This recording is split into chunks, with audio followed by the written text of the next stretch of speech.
I'm going to call us to order. This is the 2025 budget session, work session number 4 for Wednesday, September 11th, 2024 at 5 p.m. here in the Nat U Hill meeting room. Before we start the regular agenda before us, just want to note that this is September 11th and the 23rd anniversary of September 11th. I think I've got that right. And just in remembrance of that and all that was in the community, I'd ask us just to have about a few seconds of silence to remember what that has been in the community and beyond.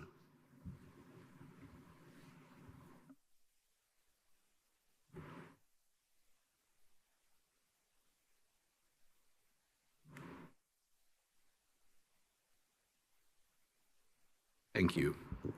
And thanks to Ivy Tech for the ceremony this morning and all that they do to continue to offer that in our community, that we remember that moment.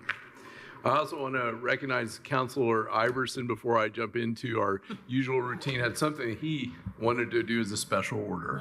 Thank you, Mr. President. Folks in the room, and I don't know if we can get the camera trained on the balloons, but today is a very special birthday. Today is Bree Gregory's birthday, I think 21. All right. 21. So we go out buy her a beer. I was wondering if you all could join me in singing a quick happy birthday to Bree. Happy birthday to you. Happy birthday to you. Happy birthday, dear Bree Gregory. Happy birthday to you. All right. Thank you, Mr. President. Thank you, Councilman. And I appreciate that you led that singing so well. And happy birthday very much to our own Bree Gregory. I'll note for this budget session that all council members are present in the Nat U Hill room. That includes to the left, Councilor Iverson, Councilor Wiltz, Councilor Crossley over here to the right, Councilor Hawk, Councilor Munson, and Councilor McKim, and I'm Trent Deckard. I'll go to item number 2. Does anyone wish to add or remove an item from tonight's budget work session agenda? All seemed in order when I was looking earlier. We're good? Awesome. And counselors, I'll remind you, keep those mics near you. If not, can I have a roll call to approve or voice vote to approve the agenda tonight? All those in favor signify by saying aye. Aye. Any opposed?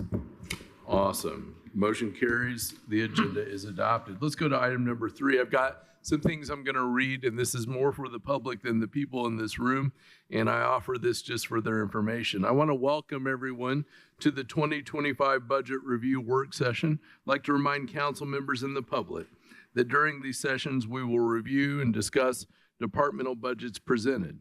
This is not the final approval of the 2025 Monroe County annual budget, nor is it the formal budget hearing.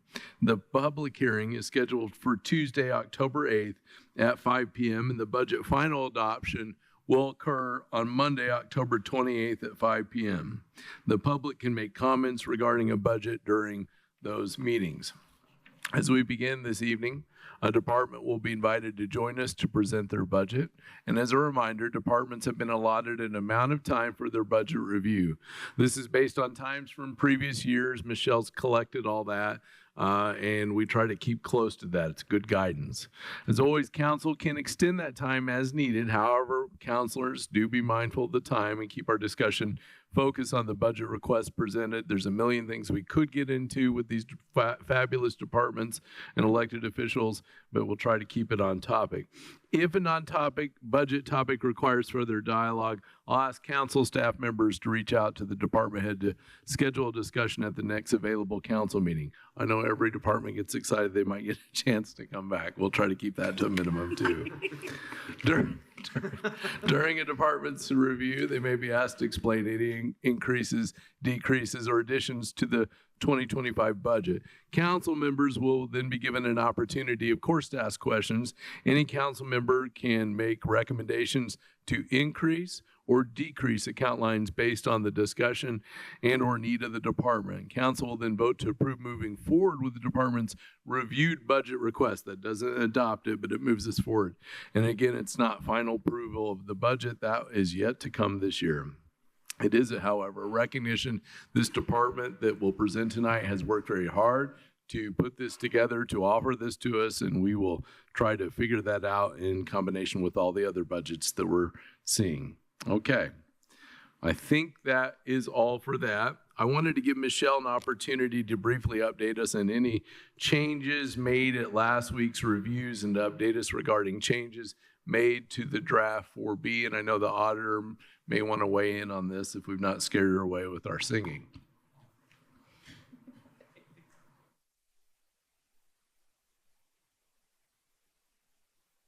I'm going to go ahead and start this out. So from last Thursday, budget session meeting, we reduced the general fund budget requests, and so that has been reflected there. So we reduced it by $70,000. So that has been put in. We were asked to put maybe like percentages or proposed levy amounts. That was added today, and I'm going to let Bree move forward on that part. Let me try and get this better on the screen. Sure. So there you go. Okay, Council. What you're looking at there, the bottom line, there's a proposed levy amount noted for all of the levy funds in the frozen levy. So obviously, Cume Bridge is rate controlled, so that's staying as it is.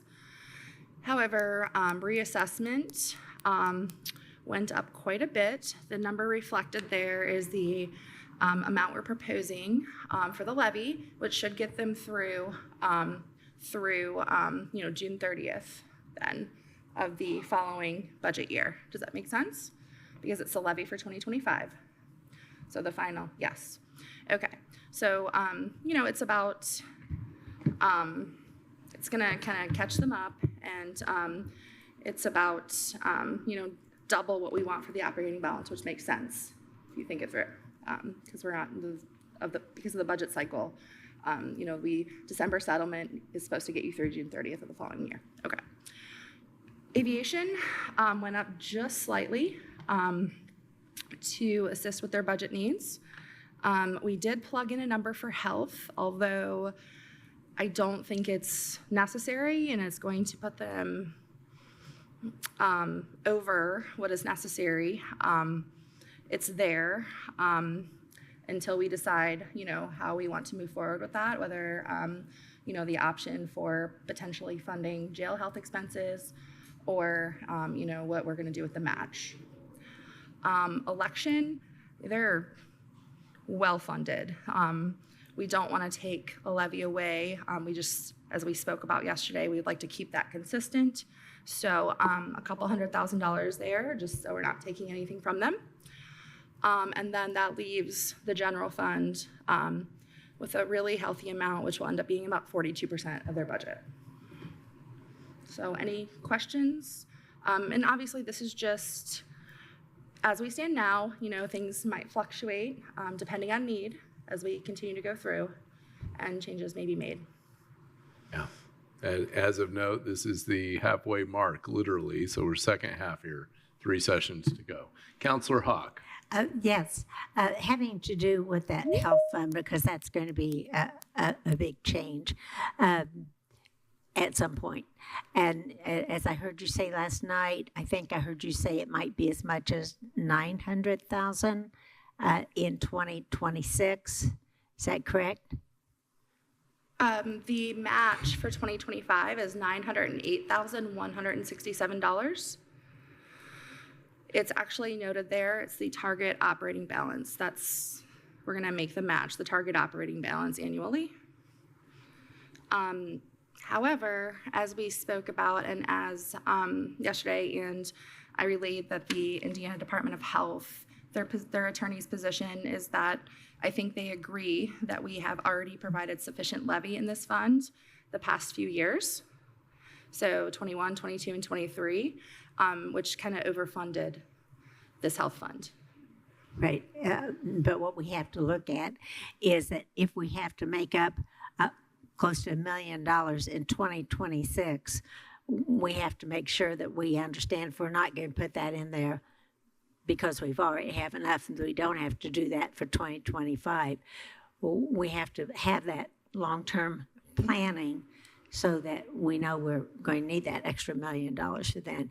Now, you know, if they would be willing to move that medical from the jail over there, and I understand that medical, they don't have a firm number on it, but they were saying on 1.2. Now it looks like it's going to be more like 1.6 or something like that. So, but they don't have a contract on it yet. But if we could do that, that would be a major help. But so when do you think you might know about that? I did get a response from the State Board of Accounts, but I know our internal legal team, Ms. Turner King and Mr. Cockrell, are still reviewing and discussing. So although I would like to provide a better update, I don't have it at this time. Right, because that would be a contract through the sheriff, because sheriff can sign that contract, so. Yes, so obviously, when we need to provide more funding to the health department, you know, some of the levy would be taken from the general fund because that's where our surplus goes. So, I mean, the general fund is still very healthy. There's still levy to move. So that's what we would have to do. And Councilor McKim's got a question. Yeah. I guess, so your position, though, is that when the legal team finishes meeting, we could possibly eliminate that $500,000 in health if we chose to go in that direction, or do you think that at this point? I think we can all acknowledge that it's funded as it needs to be, as it is right now. After speaking with the Indiana Department of Health, I believe they're on board, and that was the legal team's position as well, is that we would be okay for 2025. You know, just knowing that we're going to have to, you know, add levy back, I'm hesitant to completely remove it. I'm not opposed to lowering. However, if we were going to, if the jail contract is appropriate within that fund, and as we're still exploring, you know, I think 500,000 is a good start.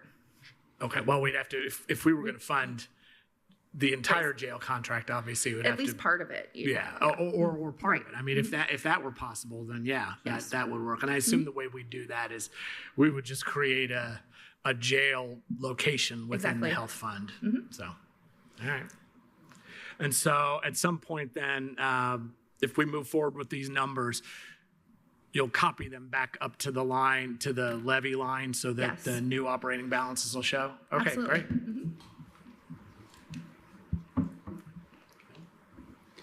Other comments or questions? Probably need to jump into it then, folks. Thank you so much, Auditor, for this update. And we appreciate, again, you didn't run off on your birthday singing. Let's go ahead to item number 5, the Highway Department. Council, I move to reopen for discussion and review Fund 1197-0000, Stormwater Management.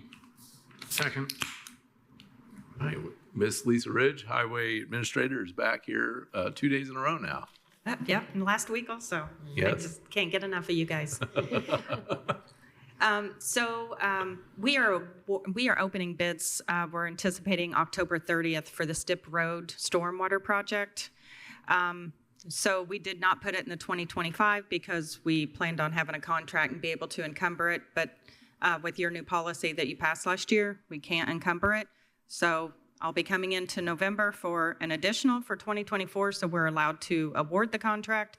And then I also need to add it to my 2025 budget, so we can actually construct it in 2025. So I'm asking to put 1.5 million into the account line that's referenced in your packet.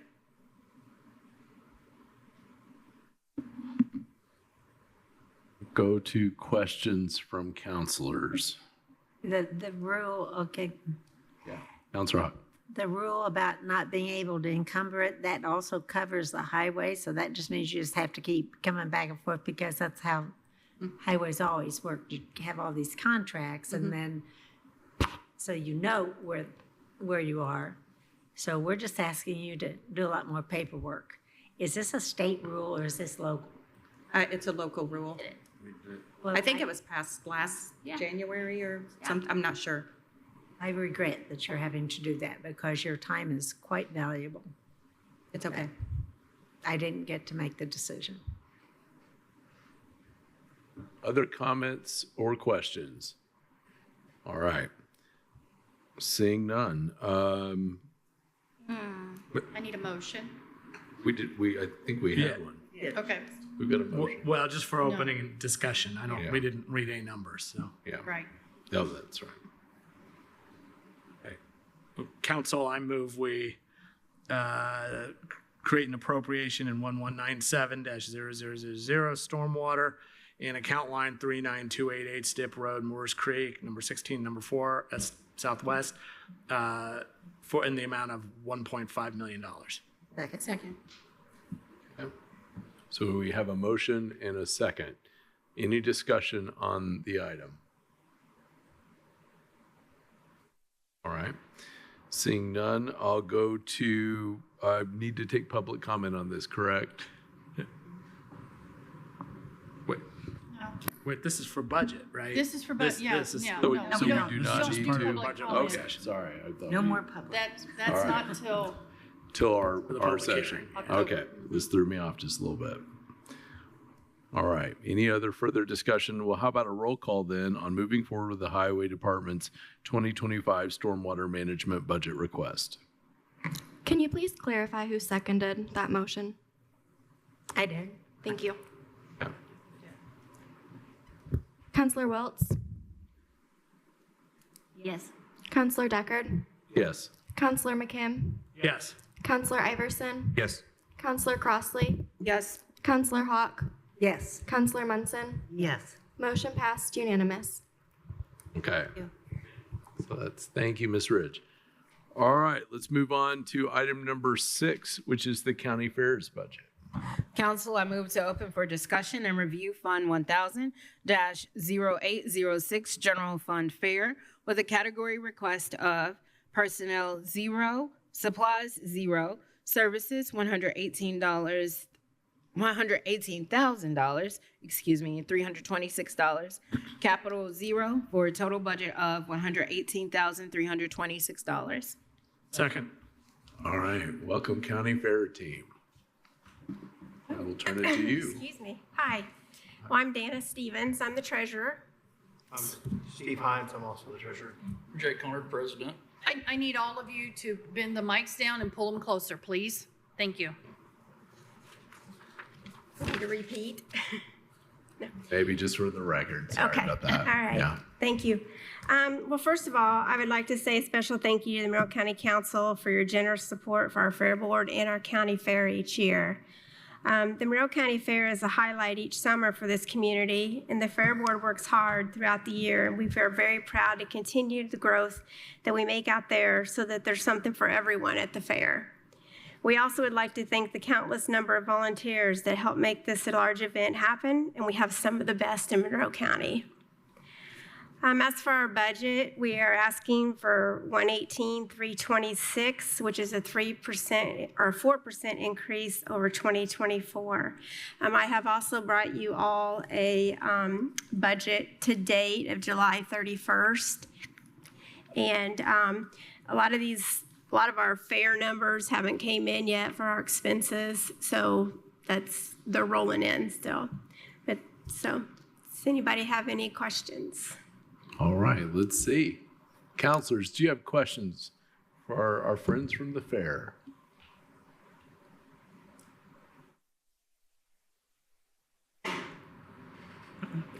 Yeah. Counselor McKim? Actually, I do. It's not really about the budget, but it's about the Wi-Fi project. I just wondered is that complete? How that went? How's it working? What we planned on doing is complete. We're still planning on adding some as we go. We got it put in and it's working good. We've got some spots that once we got everything in, we've realized there's some dead spots in it. So we're planning on adding eventually, but we're still working on that. Okay. I mean, I know that whole area, which includes Cars Farm Park, is incredibly frustrating since there's almost no cell service. So. Yes. Great. Other comments or questions? Yeah, Counselor Munson. I'll just comment that I want to thank the Fair Board for sticking with the growth quotient. They understand that we all have to live with this, and they're part of the team too. So thank you all.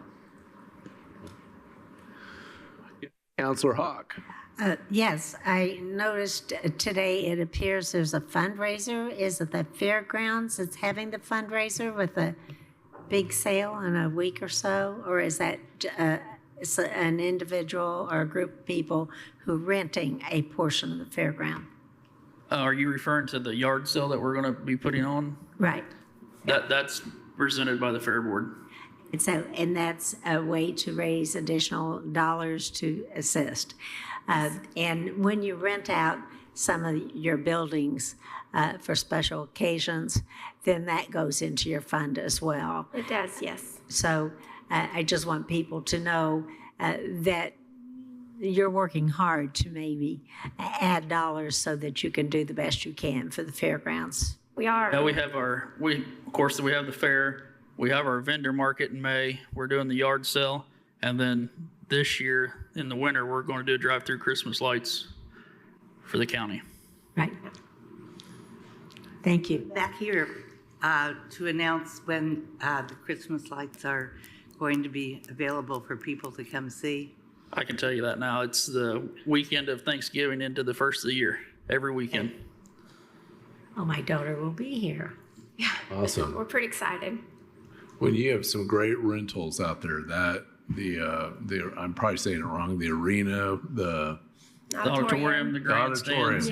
Yeah, that's awesome. That is one of the best hidden treasures on the west side of the county that I think we have, not named Shreve. It's an awesome auditorium. Thank you. Counselor Wiltz. Yeah, so with all of these other revenue sources, about what percentage is the county council contribution for your annual budget? I don't remember. I would say probably So, 10% or less. yeah, it's 10 to 15% of our Yeah. total budget is from the county. Yeah. Thank you. It Other takes a lot. comments or question? Takes a lot. It takes a lot. Takes a lot. All right. If there's no other comments or questions, I think that we can now move towards a roll call vote on moving forward with the county fair's 2025 general budget request. Counselor McKim? Yes. Counselor Crossley? yes. Counselor Hawk? Yes. Counselor Munson? Yes. Counselor Iverson? Yes. Counselor Wiltz? Yes. Counselor Deckard? Yes. Motion passed unanimous. All right. Thank you. Thank you. This concludes the budget review for the County Fair Board. Let's go to item number 7, the assessor.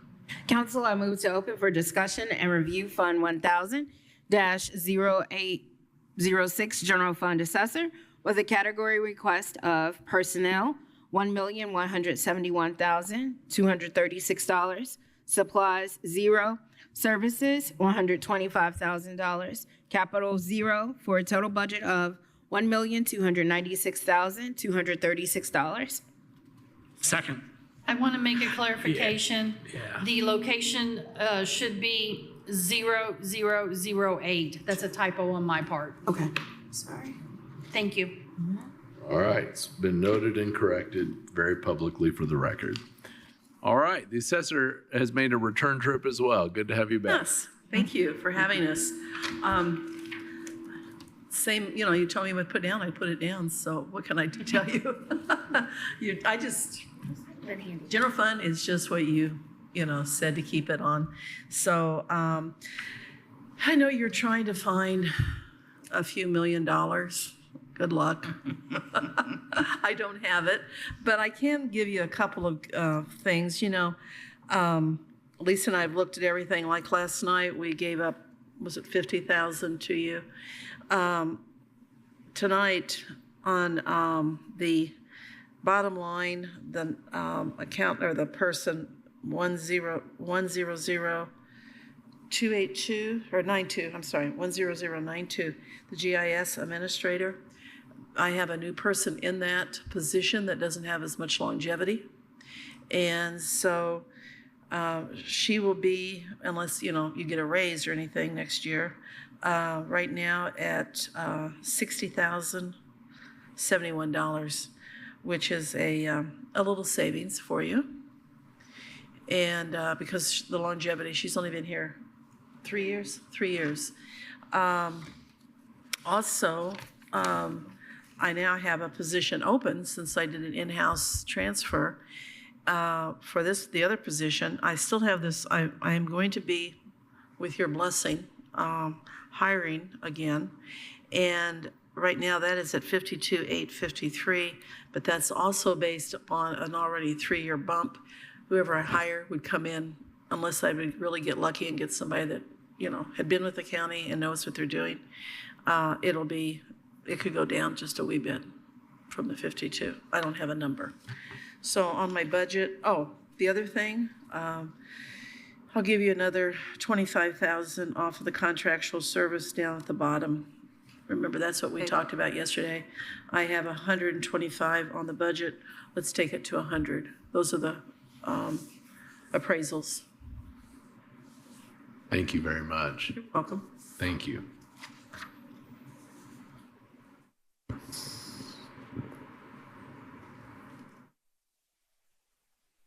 So would you say reducing the second position you talked about by like 2,800 would make sense? The 10095. Yes. Yeah, that could go to the minimum, which for that position would be 47,570. Okay, well, I'm just trying to make nice round even numbers. Oh, okay. But do I have to be specific about which lines? Oh, for crying out loud. Yeah, otherwise I don't know what you're gonna, what I need to reduce. I know. I was trying to jump in and be helpful. I move that we reduce the one that she talked about first, which is 10092, by $4,800, 4,800. Down to 48? No. Reduce it by. That's what you gotcha. subtract. So it's 60,076. Also, line 10095, reduce to, if that's easier, 48,000. Does that? I believe that's what she says, 47, so I was trying to keep it, okay, to 48,000. You said 2? That's a reduction of $4,853. And then in the contractual line 30006, reduction of $25,000 to $100,000. Second. Thank you, Counselor Wells. Best motion ever. Well, it was a great motion and a great second. Appreciate all that. All right, we've got a motion, an amendment to this budget, and a second on it. Any discussion on it? Great second, as Trump would say, it's the greatest second that's ever. The greatest. The greatest second. Any But then I better discussion on one. this? I see Counselor Iverson, you have a point. I do. Just a question on the 2 personnel lines. This question is for Kim Shell. Just for the record, this is still within the salary or grid that we have set up through WIS. We're not going outside the bounds of what we've set up. I need to check that because I'm not sure about that 48,000 one. Yeah. Do you want a second to look at that? It was 47. Yeah, but you said, Yeah, I thought it was 47,570. Because our salaries, we usually do exact. We do exact. That's pretty tight. Whatever, yeah, we don't round it off unless it's got pennies. Let's 40 give her hours. a second to check that out. No rush. So 40, yeah, so it would be 47,570. Okay, I amend my motion so that what we are doing for line, I don't even remember, 10095, is reducing it to 47,570. And I accept that. Got a friendly motion that's been accepted on the amendment. So back to that amendment. Any other discussion on that? I will need a few minutes if you don't care, because then that's going to change the perf and everything. Right. All right. So once you approve that, I'll need to have a moment to Yeah. fix that. Well, let's see if we have any discussion on it. And if we don't, we'll do a voice vote on that and then go from there. Councilor McKim? And just so everybody remembers, this contractual is really not a permanent increase. The idea is it's just there to kind of address the cash flow issue we've got in the reassessment fund. And so we presumably, as long as we also fix it in the levy this year, then this appropriation should not be in the 2026 budget, because it'll just be where it belongs in the reassessment. So. Good point. Just as long as they've got enough to make it through until June. Yeah, I mean, but like I said, we're really trying to fix that in the levy. We just can't do it in time to help them in the beginning of 2025. Any other discussion on it? Let's do a voice vote on the amendment, and then we'll give Michelle some time to do this in live TV, as they say.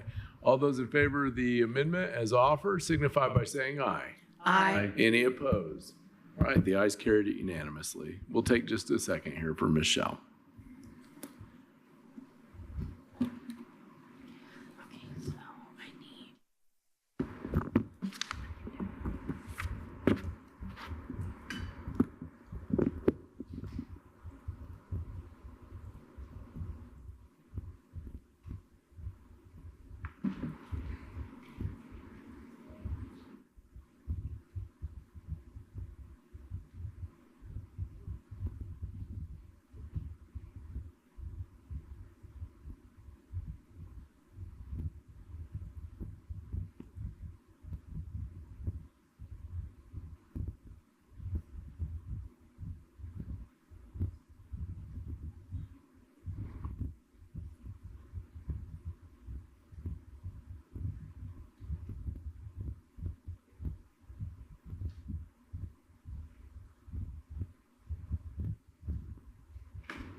By the way, for the folks watching at home, while our folks figure this out, what you're seeing here is one of our own elected officials coming forward with a solution from her department to help this county reach its budget goals, and then help the county reach its goals of taking care of the service we offer to people, and to taking care of our own employees. And this is how it works best.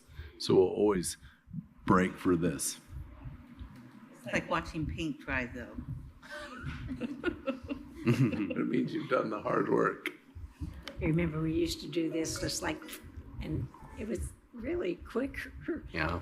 Well, maybe we should put some counselors behind the computer and see what happens. It's the computer that's slowing us down. The computer. It is. We can hand it to AI. I don't even use this. Battery machines. Right, yeah. Right. Build any machine and Okay, you are so funny. It's not me. Is it you? Oh.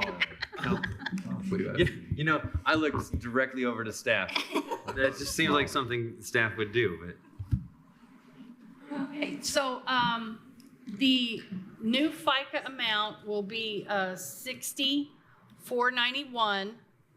The new perf amount will be $112,283. And then that gives you a new personnel total of $1,157,994. We changed the contractual to $100,000, which gives you an overall budget now of $1,257,994. Okay. So those would be the new bottom lines for this. Correct. All right, we've got that then. Okay. Back to the underlying budget. And correct me if I'm wrong, but any other further discussions on the underlying budget? Yeah, Councilor Iverson. So in highlighted are the personnel lines talking about the work that we did together to get the job descriptions updated so that she's not showing them, but they're there. Right. How's that working out? Are folks reacting well to the updated job descriptions and finding that they're really fitting the work that's actually being done? Yes to all of that. You all knew I already had a phenomenal staff. They're very appreciative of the raise. It was due. And it's a different atmosphere in there. I mean, people aren't having to work 2 or 3 to 4 jobs. I still have a couple of people that have to have a second job because of they have children and they're single. So they find some other little thing to do after work, not too much. We lost a longtime employee a couple of weeks ago. Or was it just last week? Honest to Pete, it's just been kind of crazy. And the person that I moved up, she was one of my, she's only been there 5 years. But she has great potential, and she was already stepping up to the plate, doing so much more that we thought this would be an awful good opportunity for her, and she has proved us right. We went to the 40-hour work week. That's working well. I just think it's been an excellent transition from what it was to what it is today. All right, good to hear. So, and we thank you all again. And I pointed you two out, Marty and Peter. What you did for us last year was phenomenal. It's a 20-year fix, so. Maybe a 40. Sounds good to me. So, you mean we don't get any more for another 20 years? Is that what you meant? I was going back. It was overdue by 20. Okay, thank you guys. Any other further discussions? All right, seeing none, let's go to a roll call on this budget. Counselor Iverson? Yes. Counselor Hawk? Yes. Counselor Deckard? Yes. Counselor Crossley? Yes. Counselor Munson? Yes. Counselor Welts? Yes. Counselor McKim? Yes. Motion passed unanimous. All right, we'll go to the next budget. Council, I move to open for discussion and review Fund 1131-0000 sales disclosure with a category request of personnel $99,419, supplies $0, services $0, capital $0, for a total budget of $99,419. Second. All right. Sure. This is one of those, I guess you call it a dedicated fund where we can't do anything else with it other than have a person that we dedicate to the sales disclosure. We can't use it for anything else unless it has something just to deal with running the sales disclosure program that we have in the office. You all know, and I hope the public understands, the sales disclosure is where our jobs start. Everybody that sells a home or buys a home, they have to give us a sales disclosure because we're a market value and use state. And that's a huge job, and all of our ratio studies, everything is wrapped up in this. So we have one full-time deputy. I moved her into that last year. It was split. We had her partly in general fund and partly into sales disclosures. But once again, to help out the general fund last year, we could move her totally into sales disclosure. It's okay right now. We're still getting a lot of sales disclosures in. The sales disclosure is what funds this budget. And we've always had a healthy balance in there. I don't see it slowing down anytime soon. So this is basically her salary. And we also have a part-time line because we've used a little bit of it. The problem with what we use that for is to bring one of the kids from over at IU. I guess they're not kids anymore, but we've always been able to hire a person or two from IU to train them to do basic data entry, filing, stuff that really frees the staff that doesn't need to be doing that. It's a waste of good resources where I can just hire somebody, and as long as they know their ABCs, we're okay. So that's what that is for. I could have $40,000, but it's not going to be used. It's just what it is. It doesn't go anywhere else. It just sits there. Can't help anyone else. That's it. So travel and training, the same thing. If there would be something that I need to send my sales disclosure person to a special training, maybe out of town, mileage and that kind of stuff would be covered. You can see we very seldom use any of those things. Software, however, could change in a heartbeat, so we have to keep that line in there for sure. We never know what the state's going to do to us on the software. All right, let's go to questions, comments from counselors.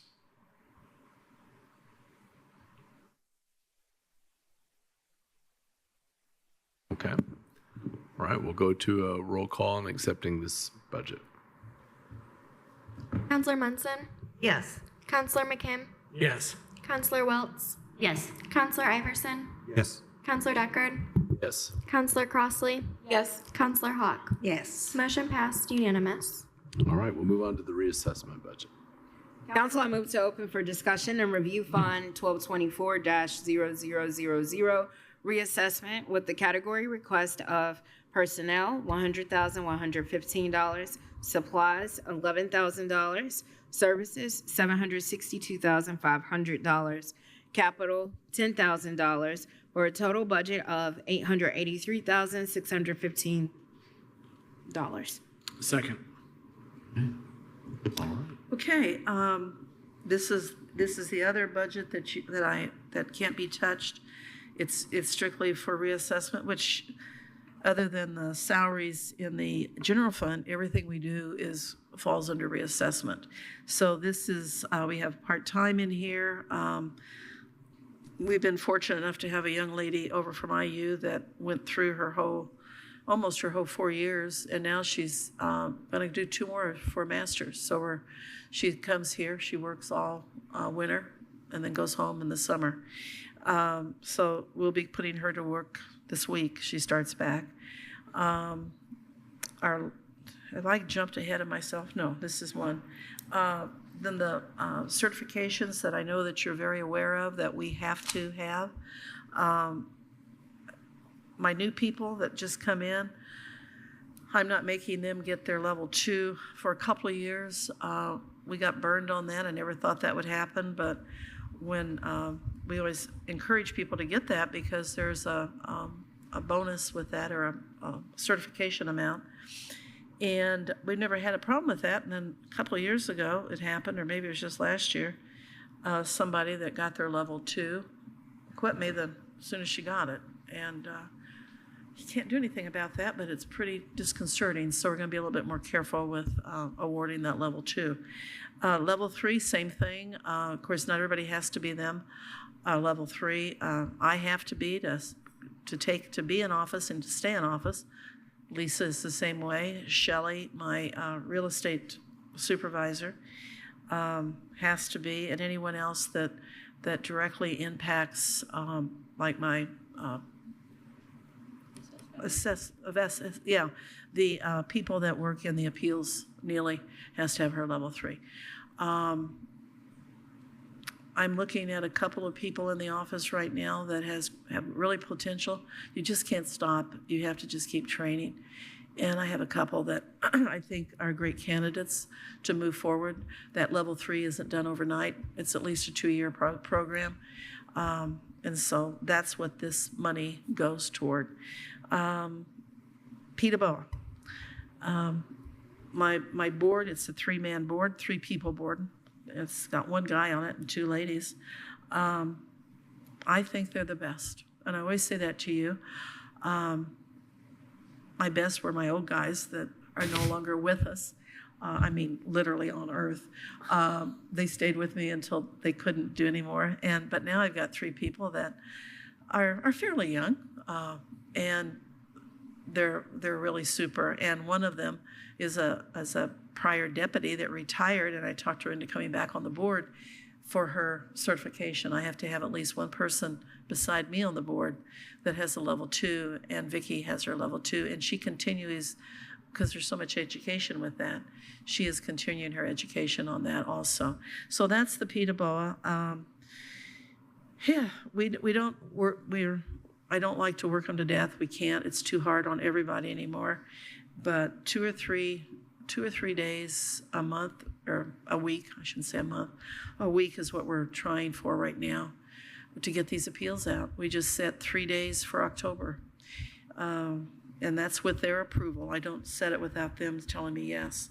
So that's the PETA-BOA, and then the level 3 is like the level 2 up there. It's the same certifications that we have to keep. Those are, that's the money in the general fund. Supplies, we don't have any supply category in the general fund. We can fund it out of reassessment because everybody uses the same pens, pencils, paper, whatever we need, we use it across the board. Now we have to, by the way, I thank you guys. A couple of years ago, you finally gave me a car. We use it, and we have a fuel line on that. That's all that is. I don't think we've used hardly any of that. Gets good gas mileage. And then the service category, this is the big boys. This is our contractual. And the printing, 15,000. We send a lot of stuff out to be scanned and printed for us. That goes to Rainbow, I think it is, the same people that's been doing it. Most of the time, yes. Most of our times in office. Training and travel, that is a biggie. A lot of training, a lot of travel that goes in there. And then the postage.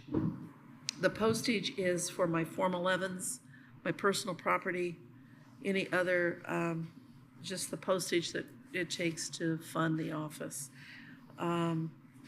We upped that a little bit, at least this time, because postage has gone up again.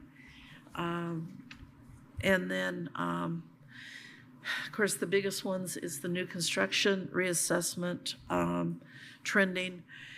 That's the Nexus contract, where they're out in the field as we speak today, picking up all the new construction.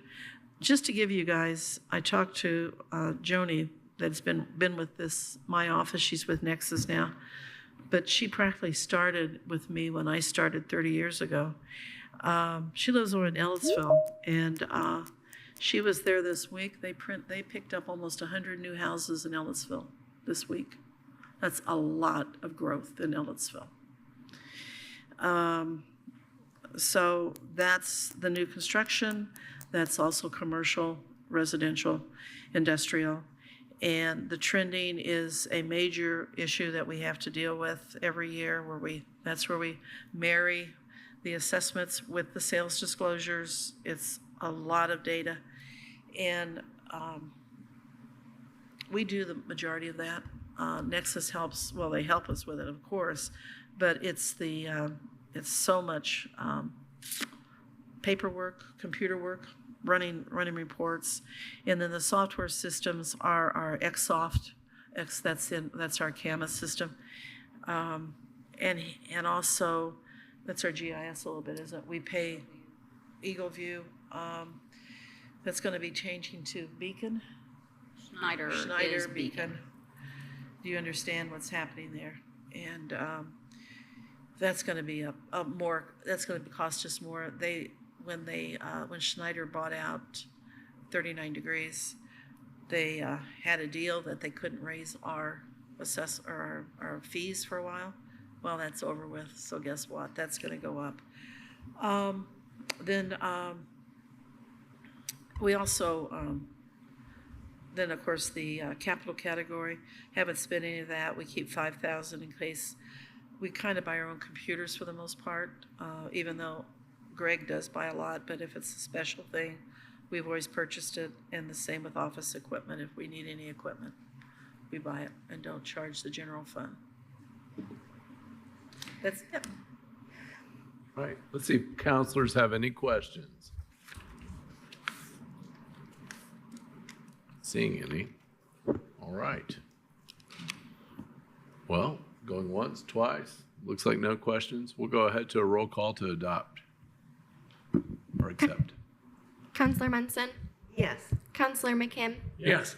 Counselor Hawk, Yes. Counselor Iverson, Yes. Counselor Wiltz, Yes. Counselor Crossley, Yes. Counselor Deckard. Yes. Motion passed unanimous. All right, this concludes the budget review for the assessor's office. Thank you so Thank you all much. so much for everything. Yeah, have a good night. You too, and we won't see you tomorrow night. Yeah, right. We'll be here. We'll be here if you change your mind. Bad penny, we keep coming back. All right, let's go to item number 8. Council, I move to open for discussion and review Fund 1000-0271 General Fund Public Defender with a category request of personnel, $2,135,059, supplies, $7,000, services, $139,050, capital 0, for a total budget of $2,281,109. Second. Thank you. Welcome. Good evening. Michael Hunt for the Public Defender's Office, and I have Heather Stuffle, my executive assistant, and Phyllis Emmerich, my chief deputy, with me.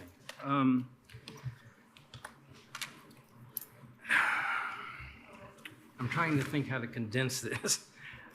We have 2 budgets, however, due to some problems, I'm trying to transfer basically money from one to the other, and that's why I will talk about them, and then we can talk about them individually.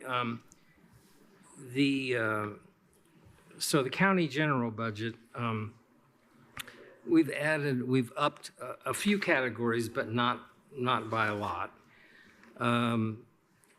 What we have done is, or what we're asking to do, is take 2 attorneys' positions from the supplemental and put it in the county general. And then as an additional, we have 2 grant positions that we're asking to put in the county general. So that's the general background. I can go into more detail if you want to know why we're trying to do that, or if you want to just talk about county general, the other categories, I'll talk about that. Well, I think just maybe talk generally about the budget request, and well, if counselors have a specific question, I think it'll help. Counselor McKim, did you have one that you wanted to? Yeah, I mean, I understand the supplemental fund issue. I guess I'm interested in the grant issue and why, and that's the 2 investigator positions. Yes. You're talking about. So yeah, I'm interested in hearing more about it. Okay, you should have some letters from Senior Judge Galvin, Judge Holly Harvey, and from Derek Mason, who is the, whatever he calls himself, Correct. counsel of the what's now called the Commission on Court-Appointed Attorneys. So in addition to those, I will let Phyllis tell you generally, she works with the, they're called system navigators, and they help parents navigate the system, basically. So Phyllis, what? Well, so as you know, this is actually the second big pilot program the Public Defender's Office has been fortunate enough to be involved in. The first was the pretrial initials. The system navigator positions have been in our office now for about 3 years, and the pilot program, as far as the data collection, is ending here in December. Right now, we have 2 system navigators who work with half of the attorneys. As it's pointed out, they're trying to gather information about the effectiveness of the system navigators. I obviously believe that Judge Galvin and Judge Harvey are more eloquent than I am, but having the fortunate opportunity to work with these people, they've made an incredible effect on me and my clients. So as you all know, most of our cases are criminal cases, but we also do cases involving children in need of services and termination of parental rights, where children are removed from their families based upon allegations of abuse or neglect. These are parents who we're appointed to represent, whose children are taken away within hours and then put in foster care, and there's nobody except the Department of Child Services to talk to them. And so often they're angry, they're scared, they're frightened, and then we get assigned as attorneys, and you know our caseload, so we can hold their hands to a certain extent, but our job is to represent them legally. So the system navigators are a position that allows us to have someone in our corner and our client's corner to navigate them through the system. They help them understand not the legal process, but who everybody is. If you're involved in a child in need of services case, you have to have a notebook to know who all the parties are. There's DCS, there's CASA, there's the DCS attorney, there's the case manager, and then there's 20 service providers. And by the time it's all over with, I don't know who all these people are. And I say that, but the system navigators have more time to devote to our clients, and with the ultimate goal to get the children back in their home in a safe and sound manner so that they can hopefully not have this happen again. And it's been amazing. Now, right now, only half of the attorneys in my office are involved with the program. So again, I feel very fortunate, and I can't say enough wonderful things about the program. Obviously, Judge Galvin and Judge Harvey feel the same way. Otherwise, I don't think they'd wrote these letters. And so you're seeing what we're asking for, and I am really hoping you will consider this. Let me say this. This was a pilot program, and still is, and they're trying to collect statistics to confirm or see if having these system navigators helps the outcome of the cases and in what manner, whether they get better dispositions, whether they go more quickly through the system, that type of thing. And Mr. Mason is in charge of taking those statistics and compiling them. Up until now, and has it been 2 or 3 years with it? This is going on the 3rd year. Okay. He wrote in July what it showed. Okay, so that has been totally funded by the state, and it wasn't in either of our budgets. Now, for the next year, what they're proposing is the state will pay 50%, the county will pay 50%, and then of that 50% that the county pays, we can apply again to the Public Defender Commission, and we get 40% of that back. So, and that goes into the supplemental fund. So that's where we are with that. And this is the project that started when I was liaison, right? It's about 3 or 4 years now. Right. Okay. Right. We were very excited about it. Right. Okay. Counselors, questions? Counselor Wiltz? So this proposed arrangement for funding the system navigators is temporary, or? Yes, it would be for a year. And then I mean, they could close the whole program. Yeah. I don't know, depending on, it could go, I suppose,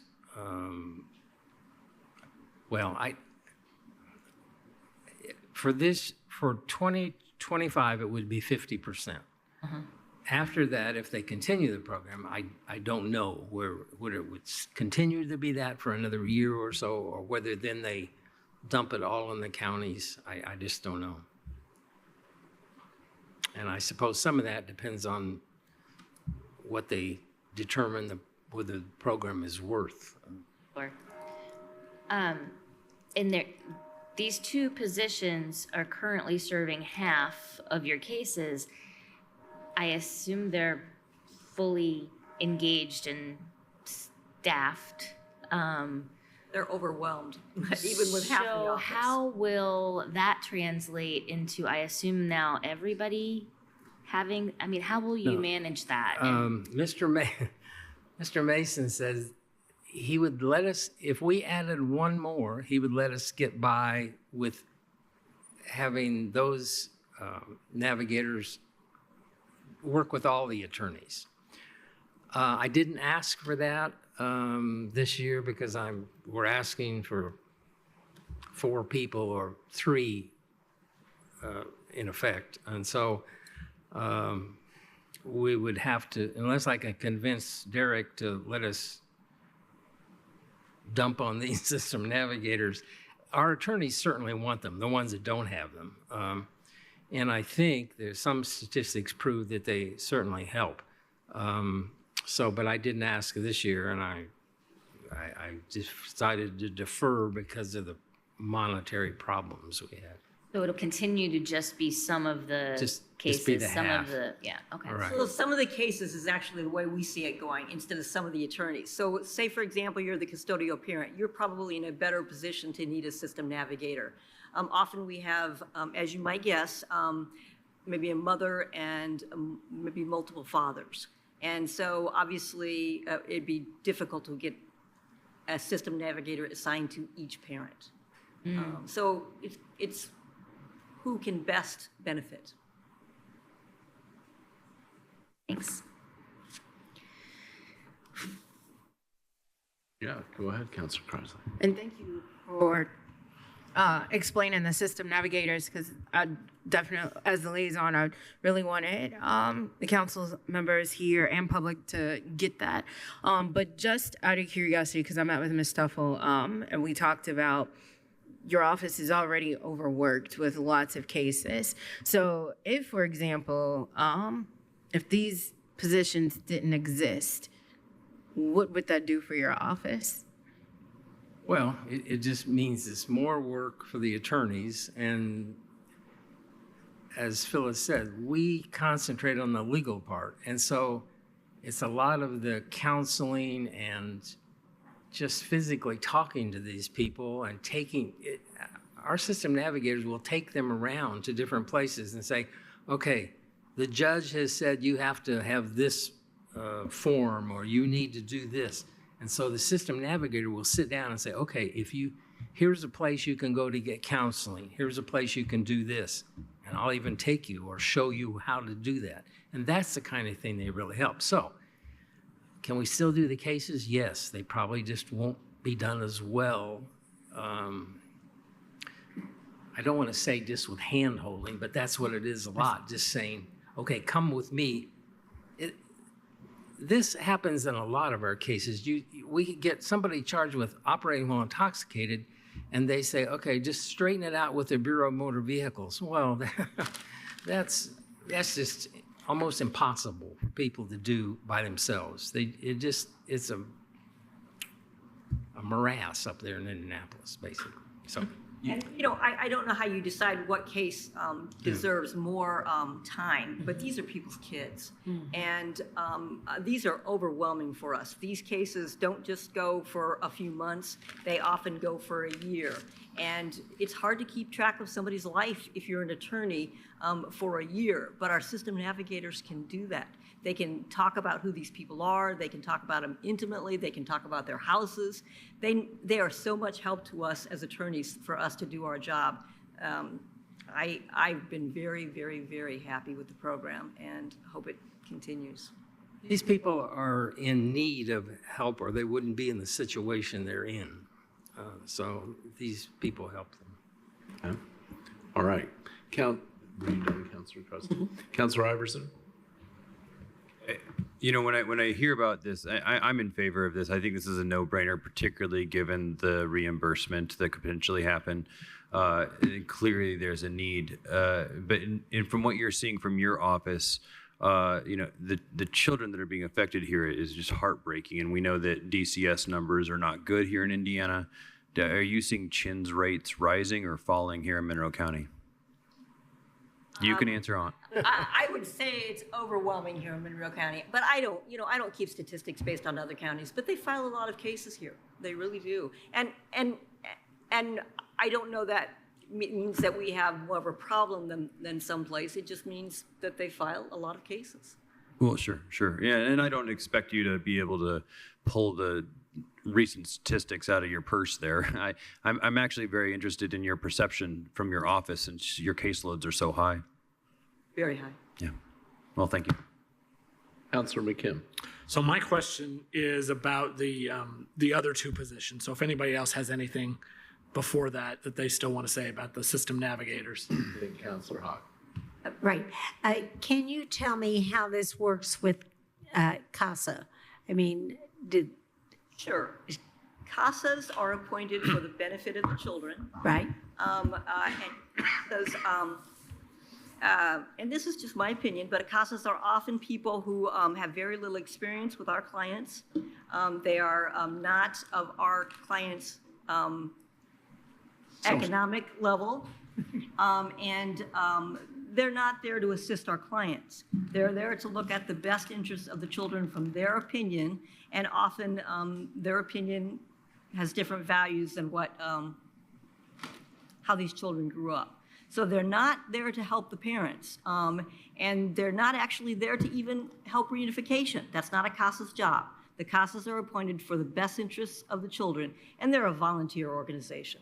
Right. So in order for us to understand it, for me to understand it, the system navigator is there to help the parents through each of the steps to make sure that they can Navigate the system. Can get to the bottom line.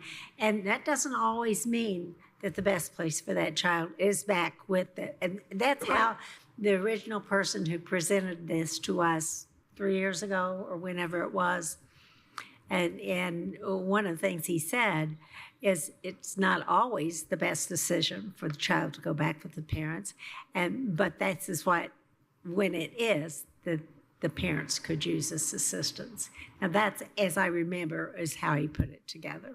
You got to keep in mind, though, for my job, if a parent says they want their child back, that's my job to ask for that. Right. And you're right, it may not be ultimately what happens, and it may be in opposition to what CASA recommends. Right.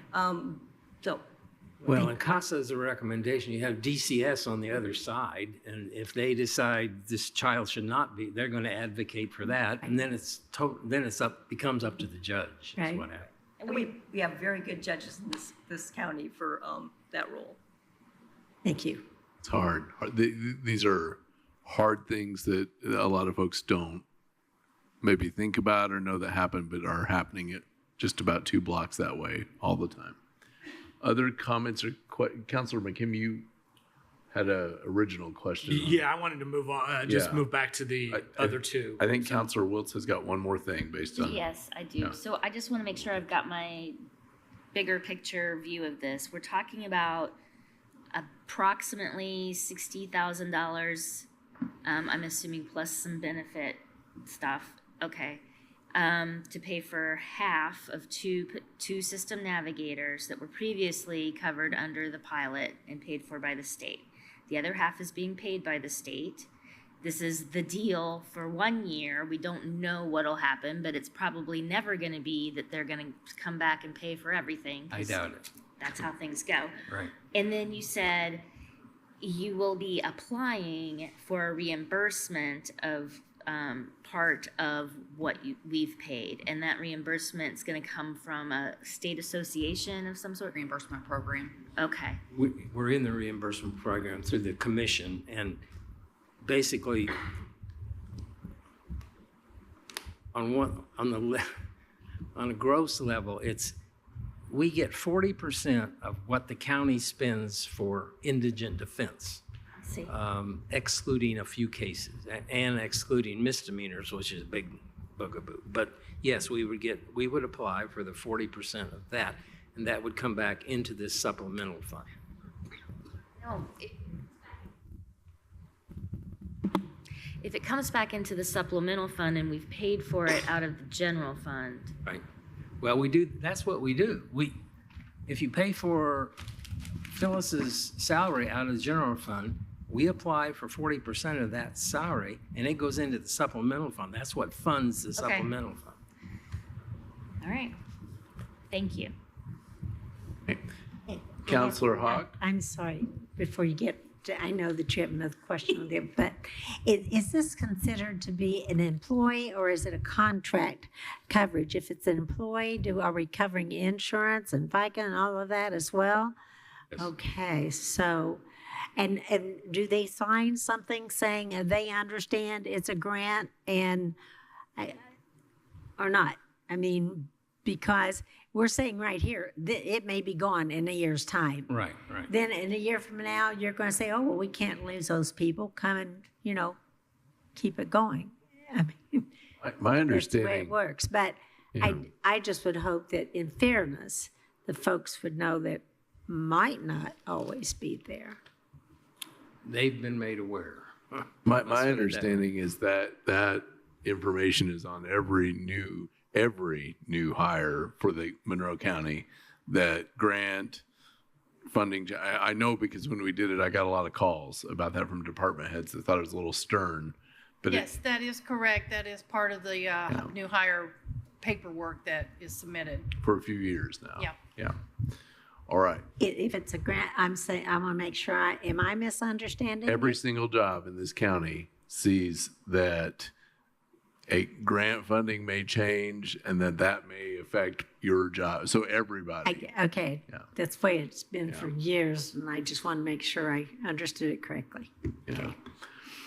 All right. We'll go to Counselor McKim's question. Yeah, and of course, I understand that we're not on the supplemental fund right now, but it's directly related. So, so if we did not, so status quo right now, if we did not move those two positions to general, when would you go negative in the supplemental fund? We are. Now, okay. So here's the, What? I guess I don't want to take up a lot of time, but I'll briefly go into that. Please. We tried for, and I don't know the dates, we tried for a number of years, 4 or 5 years, to get the council to approve us joining this reimbursement program, and couldn't get that done for a while. In the meantime, we have these fees that we collect. We don't get a lot, but they add up after a while, and we had some money there. That what happened was we finally got the council to approve hiring another attorney or so that we can meet the caseload standards, because we said we will use this money that we've accumulated to pay for that. What happened is originally with the money we had, when we started getting the supplemental money, it was just to be used for, let's say, one-time expenses, a tape recorder or something like that, not salaries. Then they decided, people said, let us use this for salaries. They said, okay. So we started paying salaries out of that money. Now, that money comes in, as I said, 40%. Well, at one point we had, when they did the bond or whatever it was to refurbish our building and buy new equipment and everything, we got 40% of that money. If we would build a new building right now for public defense, we would get 40% reimbursement on that. And that money all goes into this supplemental fund, which is then used, well, it funds about half of our office right now. That bond ran out, so that deducted from what we could ask for. Each time then we came to the council asking for more attorneys or positions, we said, take it out of the supplemental because then it doesn't go on the county tax rolls. And we kept doing that. A couple of things, well, one thing that happened was the council granted, I don't know what, 8% salary increases or something. That's good, but that hits that supplemental fund hard. The other thing was,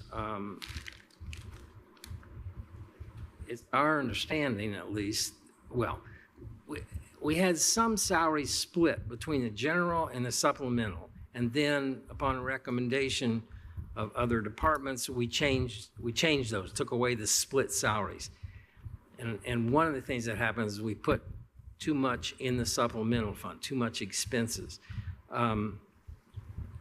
We also understand that in the past, things like insurance that the county might pay came out in quarterly increments. And next year, as I understand it, is going to come out in one chunk in January. So our problem is we have right now, we can pretty much guarantee that we're going to get about $250,000 quarterly, about $1 million over the year. But we have one in the pipeline right now, but it's not here yet. It probably won't be here till October. And so that fund has been depleted so that we basically can't make budget in the supplemental fund. Our expenses are, I think it was last year, I think it was 1.2, and we're only getting about $1 million. So even if let's say we did approve this for 2025. Right. Would you still be able to get through 2024 and 24? next- You just told me you were Nate. That's next week. Oh my goodness. We're going next week to talk about. We are Great. trying to take any extra monies that we have. I couldn't hire an attorney for about 1 year, so that money was there. We're trying to move all around. And we also have another fund it's a grant, but money comes in and we can use that for anything. And so we're gonna try to use that. We still have the grant that's through the probation department, but it's the bail project, and that funds one of our attorneys right now. So that's where we are. So just one quick follow-up to a comment you made about the building. So if we were to build a new justice facility, just to pick a random example, and the public just defender random. were housed in that building, there would be some prorated. Like a large office. Yes. So the prorated costs It's our of the public understanding. defender space Absolutely. would be able to be submitted for, okay. Yes. Thank you. That's good information. That would help. Yes. Yeah. 40% good information. Yeah. For Well, for our portion, Right. not the Yeah, entire. not the Yeah, entire the building. pro. But yes, Understood. 40%. World's biggest public defender office. And we can include the basketball court and swimming pool in ours. Counselor Hawk. Yes, as I understand it, that the revenue here coming from the state, they set a budget and it depends on how many counties opt in to do this. And so for a long time, not all counties had opted in, and we had the ability to pull more out as we were growing the expenses because the state had more money to send to us because all the counties weren't using it. Do you know how many counties are using that program now? 60 maybe. I think about 60. That's a guess off my head. That's it. Now, let me say this. The public defender, well, you get different entities. The chief public defenders are meeting actually Friday with the Chief Justice, Justice Rush. And she has some idea or plan, I believe, to help public defense in some way. One of the problems is we couldn't hire anybody. So that there was some suggestion that we might recommend either with her or with the prosecutors even, or with the legislator, that all counties be required to be in the program. I don't think that's going to happen because I don't think you not can everybody. convince all the counties to. But right now, there's enough money in there that funds, that we get full 100% funding that we apply for. But we always know that we could hit the time the state could say we can only do a certain percent of what, in other words, if it has to cover all 90 counties rather than right now they're only covering 60. And when we first jumped on this, and yes, it took you quite a long time to talk us into it, but there was more money in the pot and less counties trying to get to it. So Right. One other thing, yes, that's true. And one other thing I neglected while I talked about misdemeanors. Misdemeanors are, yes, we have to account for the time we spend on misdemeanors, but that's deducted from what we get reimbursed for. We've been trying to get, for a long time now, misdemeanors funded. Right. And we can't convince some legislators that they say, you mean you get an attorney for a misdemeanor? Well, yes, if you get charged with operating while intoxicated, you could go to jail, might not. You could go for a couple of days. Your license can be taken, and in a community like ours, that's a big deal. If you can't drive, you can't get to work. You could be fined, And the court costs and the state fees right now for a simple 0.13 breathalyzer are about $1,000. So that's a heavy hit, I think. So they couldn't get it passed, so they now are going to start this pilot program for misdemeanors, and I think they're going to include 9 counties. We're going to apply, but they started with 3, and they said, no, we need more, to see if they could fund it and give reimbursement for misdemeanors too. That's probably going to start in, I doubt that it'll start in 25, it might start in 26, and it's supposed to be a 3 or 4 year program to see statistics, but it would be good if they did. We're not one of the pilot programs. Well, no, they started with 3, and they picked based on. Was it Lawrence County? They picked who the legislator was in that county. Certain demographics like population and other things. But then people said, no, you need more. So they're going to have people apply. We will apply, whether we get it or not, I don't know. I think they're going to have 8 or 9 counties do that. But if you do that, then you would be required to hire another attorney or something. No, You wait for you do it, and you'll kind of say, but now It's for the current cases that we we do the have. misdemeanors now. I know. I'm just saying, I've been around and you've been around and we know how this works. But as the it county needs to happen. But you should be able to cover, because you're going to have to go ahead and take care of the people who have misdemeanors who need that assistance. But, I think the state has to do a whole lot of the entire justice system. That's another discussion. All right. Any other questions or comments? I'm mindful of our time, and we've spent a little time here. Any other comments or questions? Yeah, Counselor Wiltz. So I can see how you started out saying, well, we've got the general fund to talk about, but it's all related. And to Counselor McKim's question, what have you done differently in your supplemental budgeting? And I know maybe I'm jumping ahead, but I feel like because they're related, I need to ask, but budgeting for the supplemental fund to make this shortfall not happen. We're asking to take 2 attorney positions, move them from supplemental to general fund. That takes it down from roughly 1.2 million to Down to 981, I think. And we, like I say, I can't guarantee, but we're pretty well assured looking at, we can get $1 million a year, at least. So it would cover the And supplemental. are those eligible for reimbursement? Like for some of what they do? Who? Supplemental people. The people that are moved into general. Yes. All of that. expenses Everything's. from both We got. are submitted for reimbursement.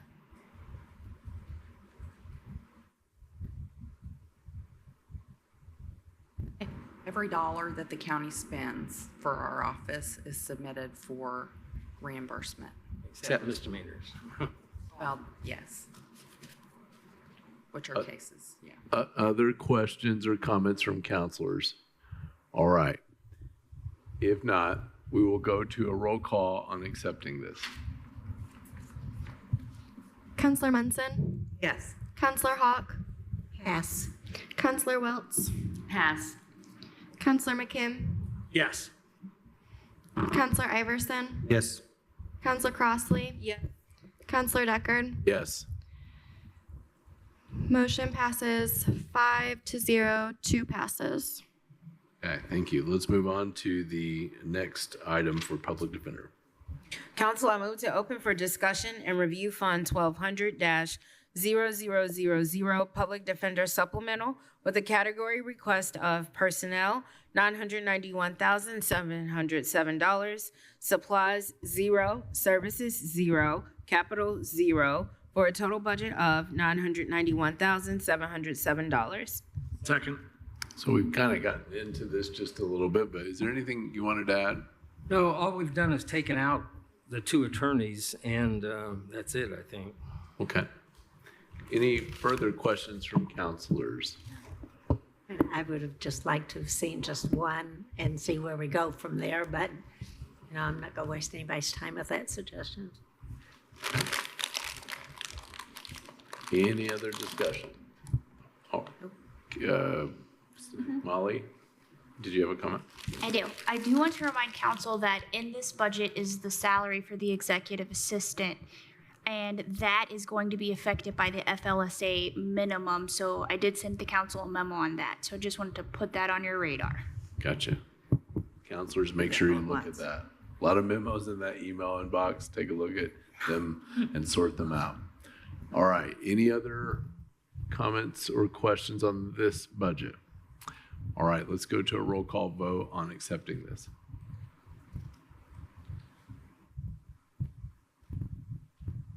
Councillor Hawk, Pass. Councillor Iverson, Yes. Councillor Deckard, Yes. Councillor Munson, Yes. Councillor Wiltz, Yes. Councillor Crossley, Yes. Councillor McKim. Yes. Motion passes 6-0 to 1 pass. All right. And this concludes the budget review for the Public Defender's Office. Thank you very much. Sorry we took so much time. No, Thank you. you're Thank you very fine. much. Some are shorter, some are longer, and it all balances out. Let's go to item number 9, which is the Parks Department budget.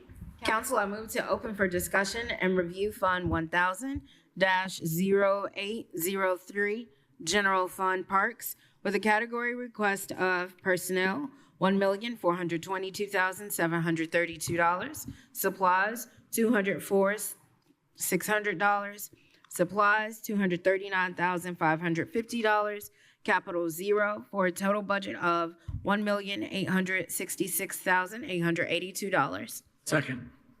Right. Welcome, Parks friends. Tell us what we need to know. Well, excellent. I'm Kelly Whitmer. I'm the Director of Monroe County Parks and Recreation. I'm Andy French, Superintendent. Yeah, pull that closer. Andy French, Superintendent. Thank you. Well, do I have a few minutes now to talk? Yeah, Oh, that would be absolutely. excellent. I want to say hello, and the park board and the department want to thank the council, the commissioners, and all the other departments that help us daily to do our jobs, and we do appreciate it. I just want to make sure you know that. The park staff prioritizes safety and accessibility for all park visitors. We are requesting 2 additional park maintenance technicians. These positions are the lowest paid in our department, but they are the backbone of our department. We could not operate without their combined expertise. They have expertise in plumbing, electrical, heavy machinery operation, trailering. They are our mechanics also. So some people have a misconception of what a park maintenance technician does. And I want to tell you about your county park system. We manage and maintain approximately 530 acres of parks and greenways today. Park facilities include 12 athletic fields that are converted into multiple fields, 15 regular and group shelters, indoor shelter, playgrounds, splash pad, dog park, disc golf course, basketball courts, ponds, community garden, picnic tables, grills, drone zone, greenways and trails, and soon 3 more pickleball courts. That's the fun stuff. Don't forget the maintenance buildings, the restrooms, the parking lots, the caretaker's house. I think you get of what I'm saying. But I also want you to know that the park maintenance technicians' duties include safety checks, storm cleanup, park security, construction and playground projects, athletic field turf maintenance, mechanical and engine repairs, electrical, plumbing, and concrete jobs, heavy equipment operators, trailering, irrigation, pump, I'm almost done, landscaping and tree care, fences, culverts, and bridge maintenance. And I'm sure I have forgotten something. That's just Andy's Monday. Anyway. We do work as a team concept. So which means we pull people from their daily tasks to do things that have a high priority that day. We may have a tournament coming in. We have to pull everyone in to prepare for that tournament, which means they're not doing their other things that they need to do. We had the storm event that I think the last time I saw you, the storm came, I walked over, and everyone's going, oh my, it has taken us to this week to clean up and repair all the damage. One reason is I told the park board, oh, we have a crew on it. They got their chainsaws and their helmets and they're out there doing their business. When I meant a crew, I meant Andy and Stanley. That's why it takes us so long. But they work tirelessly to get everything done, to make sure the trails are safe, all the trees are down. We had roofing problems, we had fencing problems, you name it, we had it. So Andy and I go through daily. It's a daily thing. We do daily priorities list. We call, we talk on the phone, because our goal is to keep our head above the water and to make sure everything is safe for the public. That's our number one thing. We may have to drop a lot of things that we want to do that day, that week, or that month, but we want to make sure the public is safe and that we work tirelessly on accessibility issues. We want anyone who comes to our parks and they're a wheelchair user or a walker or a cane, they can get from their car, they can get to the restroom, they can get to the fun events, they can get to the shelter houses, they can watch their kids play on the playgrounds. It is critical that we design everything we have for accessibility. So, like I said, it's one of our number one priorities. By the end of this year, we're going to be adding 409 acres to the county park system, and we anticipate another 80 acres next year for a total of 1,020 acres. Wow. Not every facility is maintained at the same level, but every park and greenway does need attention. So basically, we're going from 530 acres to 1,020 acres. And how big is that? Andy and I went out to the new property this week. We drove back a little gravel road and there was lots of corn. I got up on the truck, climbed around. Far as I could see was the park. It is bigger than, think about Memorial Stadium, the baseball, IU, baseball, softball, soccer, the Catholic Church, all the practice areas to the bypass. That's only 287 acres. This is 409 acres. It will be a nature-based park like Flatwoods, a lot of hiking, birding, nature things. But doesn't mean that we still won't have maybe a shelter pod or, restrooms and just typical little things like that. But it's going to take a lot of effort from our staff. Also in our budget, you'll notice some lines went up, some lines went down, but we included a new line of materials and parts for $20,000 because we don't have a line for materials and parts. Materials is concrete, asphalt, engineered wood fiber. Parts is every part you can buy to make an engine work. We don't have that line right now, and we desperately need it. We are also requesting $60,000 in utilities because we're going to be adding 3 additional lighted soccer fields, athletic fields. Oh, and also we're not sure about the Duke proposed hike. I know it's who knows, right? In 2023, we spent over $57,000 in utilities. So the park board wanted me to put $60,000 in order for us to cover, hopefully, the shortfall that we're having. That's all I have to say on that. If you have any questions for me or Andy or about the positions that we desperately need, and everyone else I know needs positions too. Right now, without new positions, we just have to hold tight. We can't do much more. So that's where we're at. Thank you, Kelly, and welcome, Andy. It's good to have you here. Questions, comments? Councilor McKim. Yeah, you probably already know the question I'm going to ask, and that is, can we start out with one new maintenance tech? I can always start off with one more. And then try again for the next year, because our maintenance techs they're highly skilled and we need them to do a lot of things. So yes, like I tell people, don't be greedy.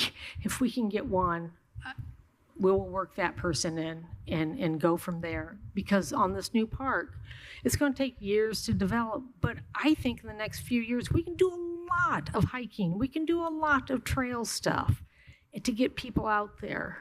And what a gift to Monroe County residents. What a gift. But we can't do it without people. We just can't. Do we have a name, by the way, for that? Well, the person who donated the park, she has since passed, is Nancy Huntington. No, we don't have a name. But I mean, that's okay. So Huntington Park or Huntington Pride. How many acres did you say that was? 409 acres. Right. And the whole IU complex is 287 acres. So think about it. It's pretty heavily dominated with woods and then row crop field, but it's got a lot of woods there. It's a nice place. Got a lot of corn right now, right? Yeah, it does. Did I sleep through this whole thing? Did this just happen, or? Right now, county legal is working with the trust, and we have to get this in front of a judge probably this year. And once that happens, and some more paperwork and some more attorney stuff, we might be able to get some more attorney stuff. We might be able to take possession maybe by Christmas.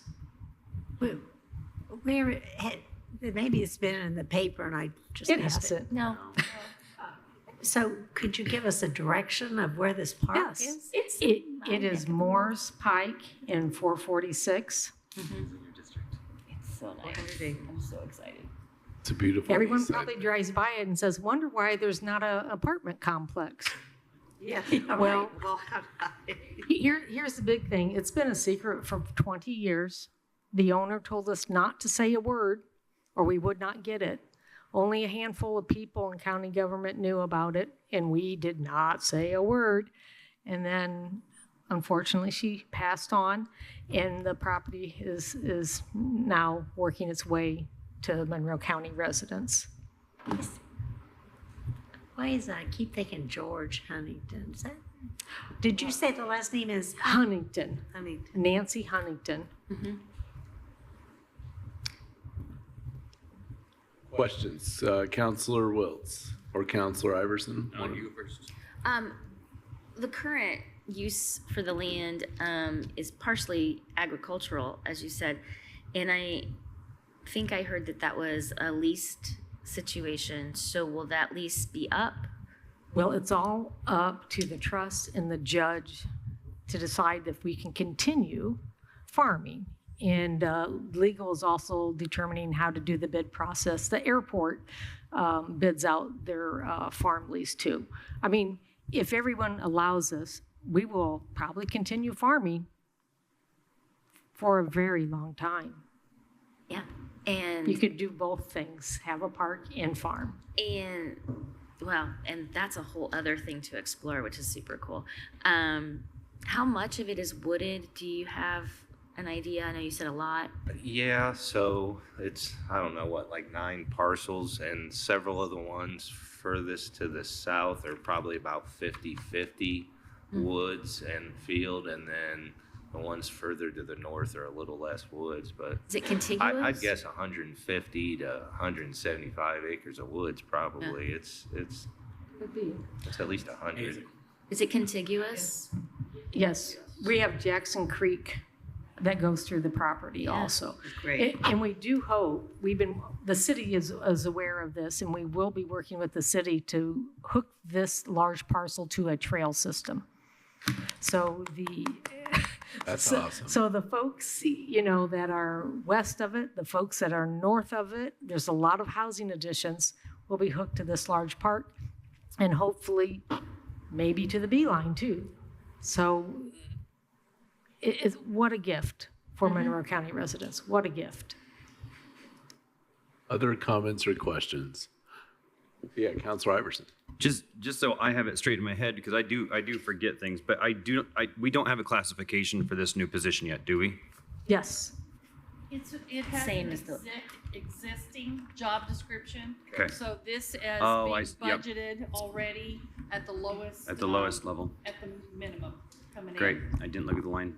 Yes, that's why we didn't go to PAC, because it's just two more of the same we have. Yes. Got it. Thanks.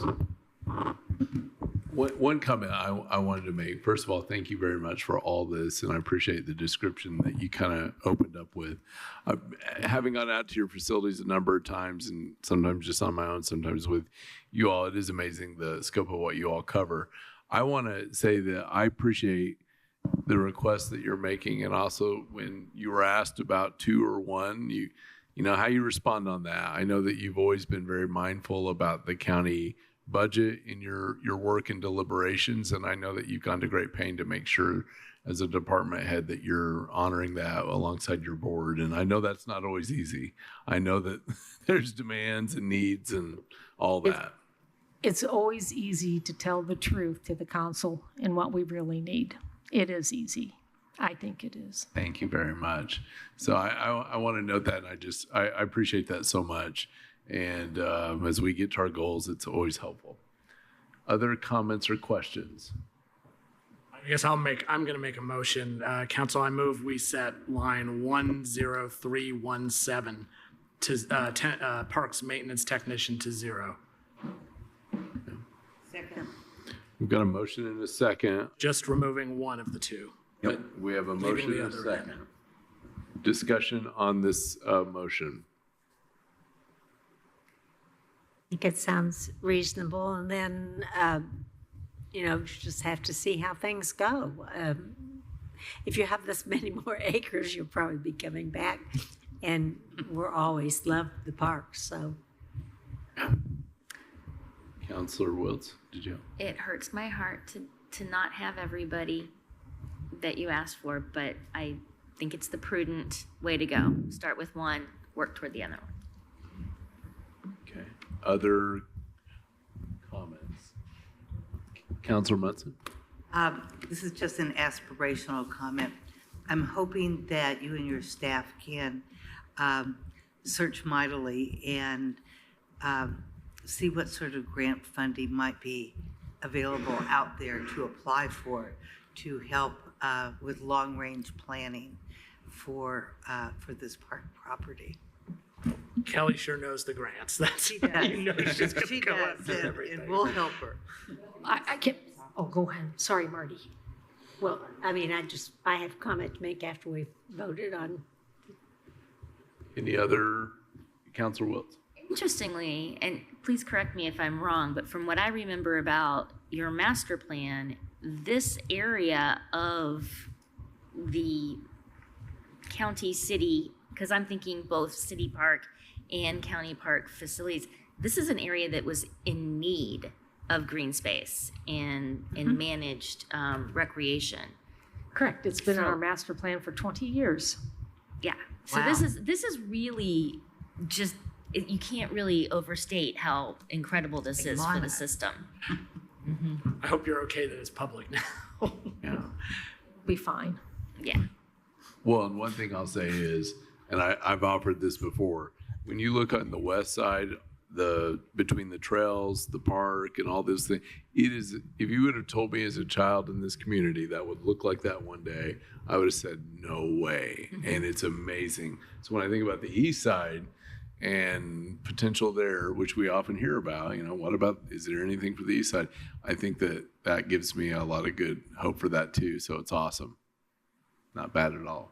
Councilor Hawk? Well, I was just trying to decide when to put this comment in here because I didn't want to interrupt in the middle of a vote on whatever we moved one. But what I want to say, so I will say it. When my daughter was home for the summer, we spent one whole day looking at the county parks. And we looked at the trails, and we spent time out at Flatwoods Park, which is just pristine, and it was fully used. There was a group, a Sunday school group there, having a large gathering, and it was just a beautiful, beautiful park. Then we looked at some of the trails. I went by the airport as well, but then went out to Cars Park, and we looked. I said, "Look what all," and she was just amazed how much had changed from when she used to come, and we would go sit out there and just have a little breakfast out at Cars Park when it was just the beginning. So, what you have been able to do to add to the enjoyment, and just going out Lush Road and seeing that new trail come through and all those people, and we know that everything we do adds joy to the entire community and to of those who are visiting, and you just do a terrific job with not a lot of help. So kudos to you. I mean, spending money for the parks just makes people happy, and I'm ready to be happy. Thank you. All right. We do have an amendment here on the floor. Thank you, Councilor Hawk. Good comments. Let's go ahead. How about a voice vote on this amendment? All those in favor of it signify by saying aye. Aye. Any opposition?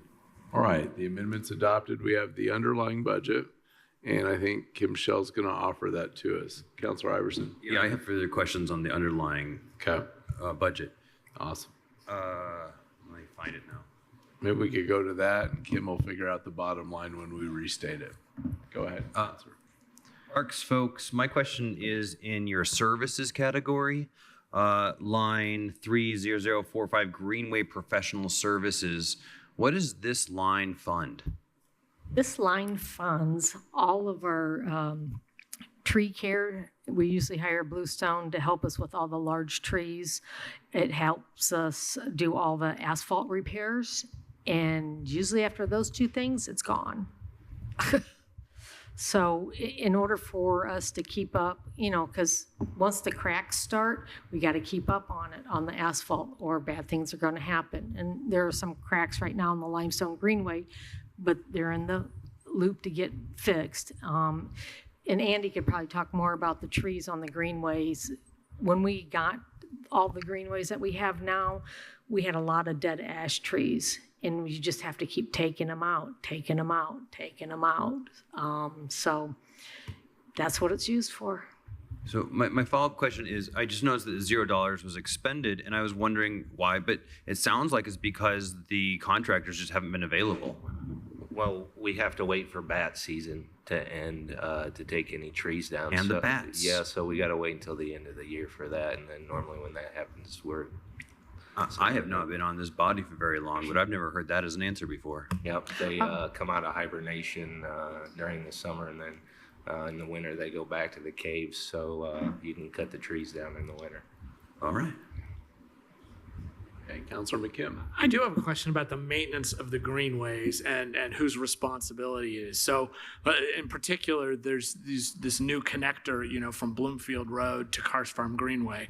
Most of it, or a good portion of it, is multi-use trail next to the road right and within the road right of way. And then there's a little kind of new terrain segment from the Curry Pike to the Cars Greenway, which is gorgeous, by the way. Will it be your responsibility to maintain the new terrain part, and highway does the multi-uses, or how does that work? From the current connection at the railroad tracks all the way to somewhere on, is it Constitution, somewhere around Cook Polymer, it'll be us taking care of it, and then it'll switch over to the city. City. Yeah. Okay. Yeah. Oh yeah, I guess that is in the city's jurisdiction. So Andy's already been on it, waiting for us to open, and We're getting close, just about done. So. Yeah, they were working on a bridge. Yeah, I the don't know last if time I saw, they were putting deck boards on the Okay. bridge. So good. Thank you. I think Paul calls it a glorified culvert, but I'm not sure. It's a culvert with a catwalk over it. That's good. Well, you guys are amazing in any case, so you do such a great job. I think Ms. Shell's going to read the bottom lines on this, and then we'll see if other counselors have comments. Yes, so since we're eliminating a position, I reduced the self-insurance by 13,000. The FICA, so that makes it 195,000.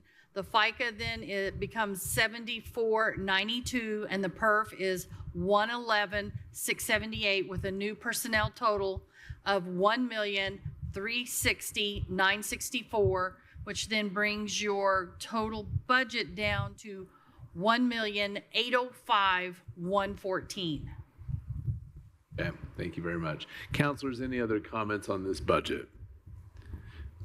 Just to note for the record, as soon as we're done with parks, I'm going to give us a 7-minute stretch so we can, I know we got some bathroom breaks that are needed, and then we'll come back in and finish.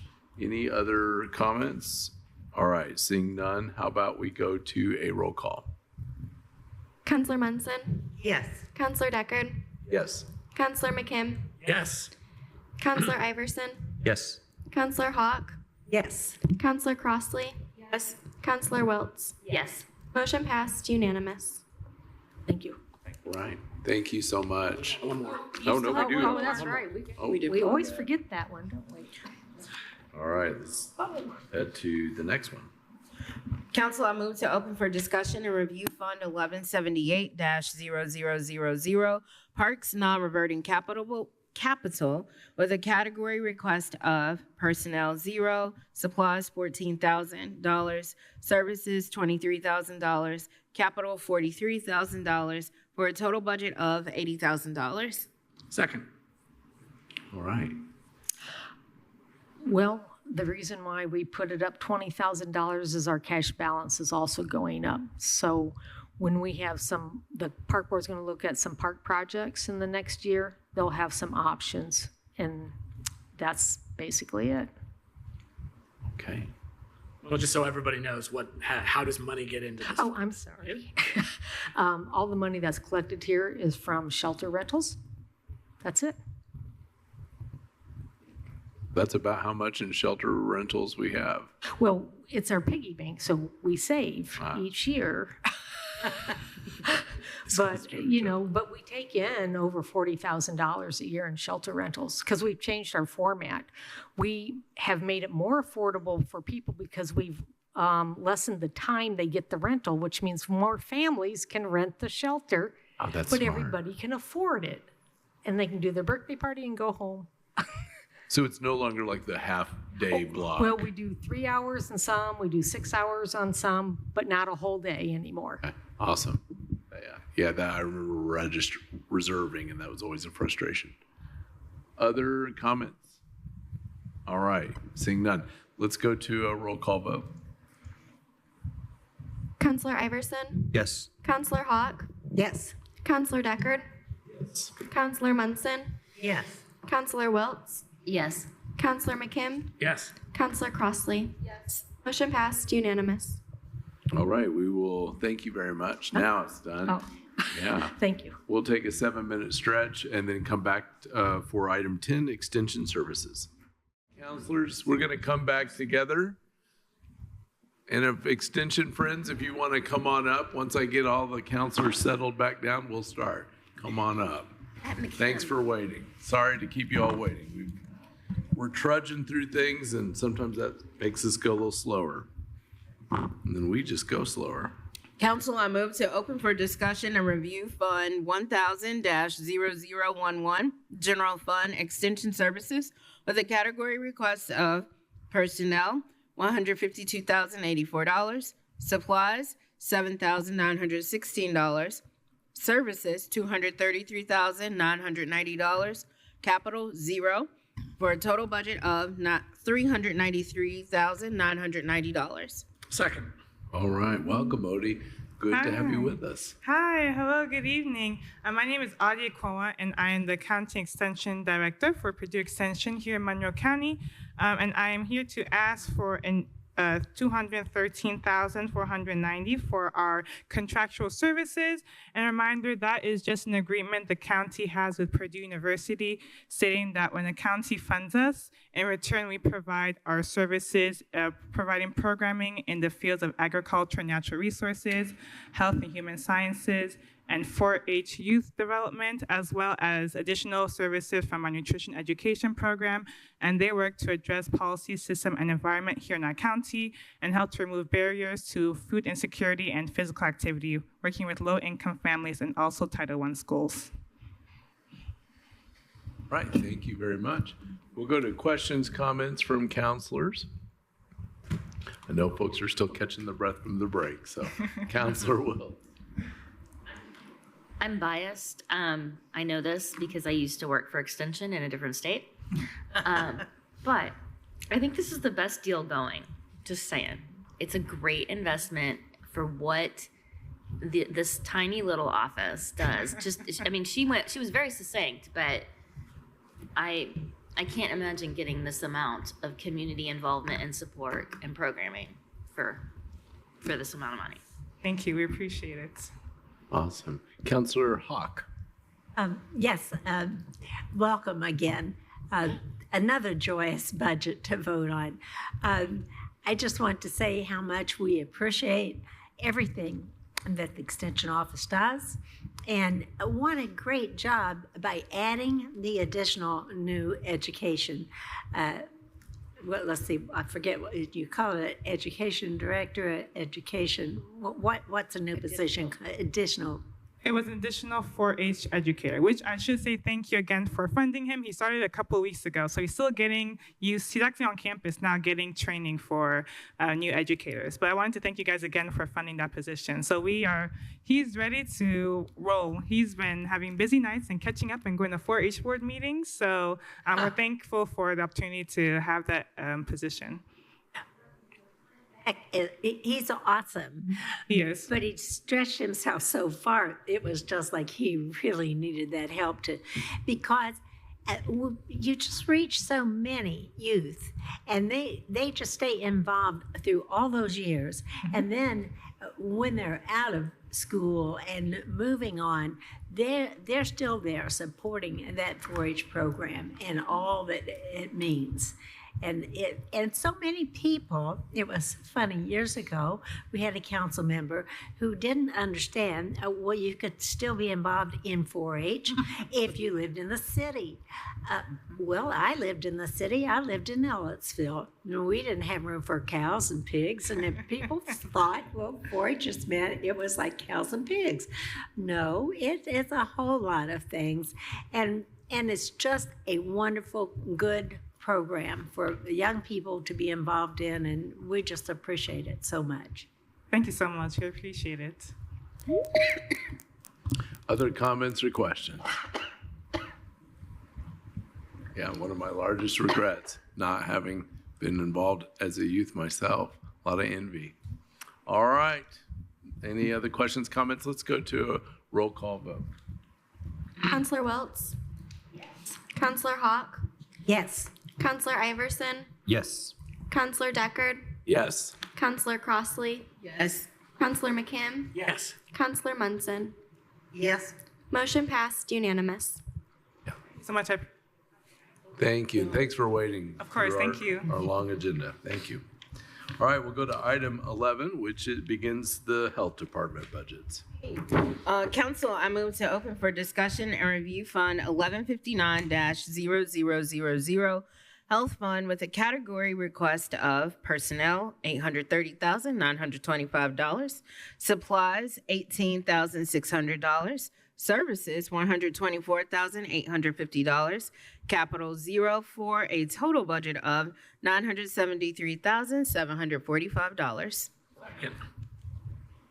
Welcome. And our health department team's here. Ms. Kelly, I'll turn it over to you. And welcome, doctor. Good to have you. Yes. Good evening. So just to clarify, because I was walking up, we are starting with Fund 1159. Yes. Okay. Health fund. All right, so just to give you a brief overview here. So one area that you might see an increase in is our self-insurance line, and that's because we are budgeting all of our employees' self-insurance in Fund 1159 just to maintain compliance with Health First Indiana. with our positions, just to maintain the balance with the 60-40 split that's required with the state of Indiana. We've kept some of our environmental positions. We are, in addition, have contract services for the health officer, the financial manager, and administrative assistant are support positions. So they're not really directly providing core services, which is why they have remained in this budget. Other than that, I don't think that there's a whole lot of changes. I have shifted a lot of the funds to 1161. Thank you very much. We'll go to comments or questions from counselors. Counselor Hawk. Yes.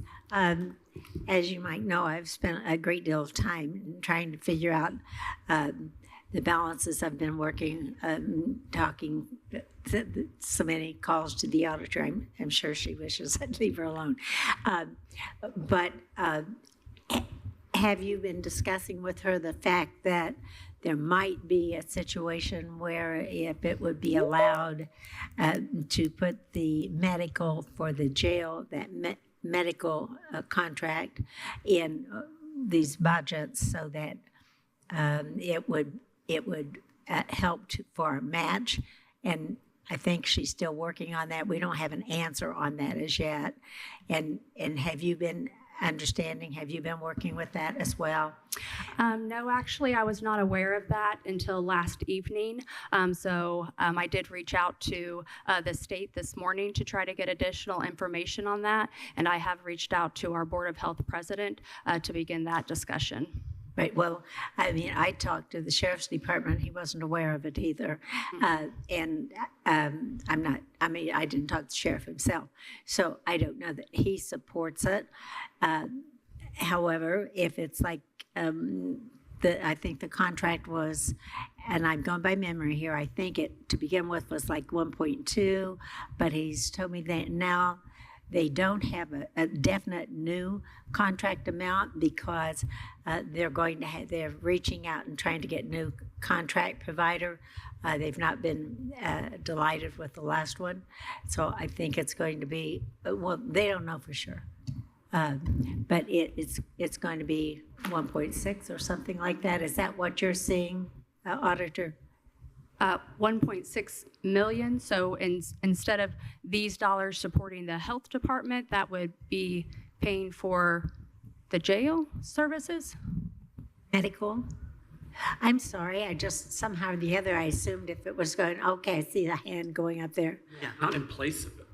If I may provide some clarification here, this has not been discussed with anyone yet because it is all very, very new. Just this week, we were able to speak with the Indiana Department of Health attorney, and only yesterday I brought this potential solution to Lori's attention, and it would obviously be completely dependent upon the health board and the council wishing to do something like this.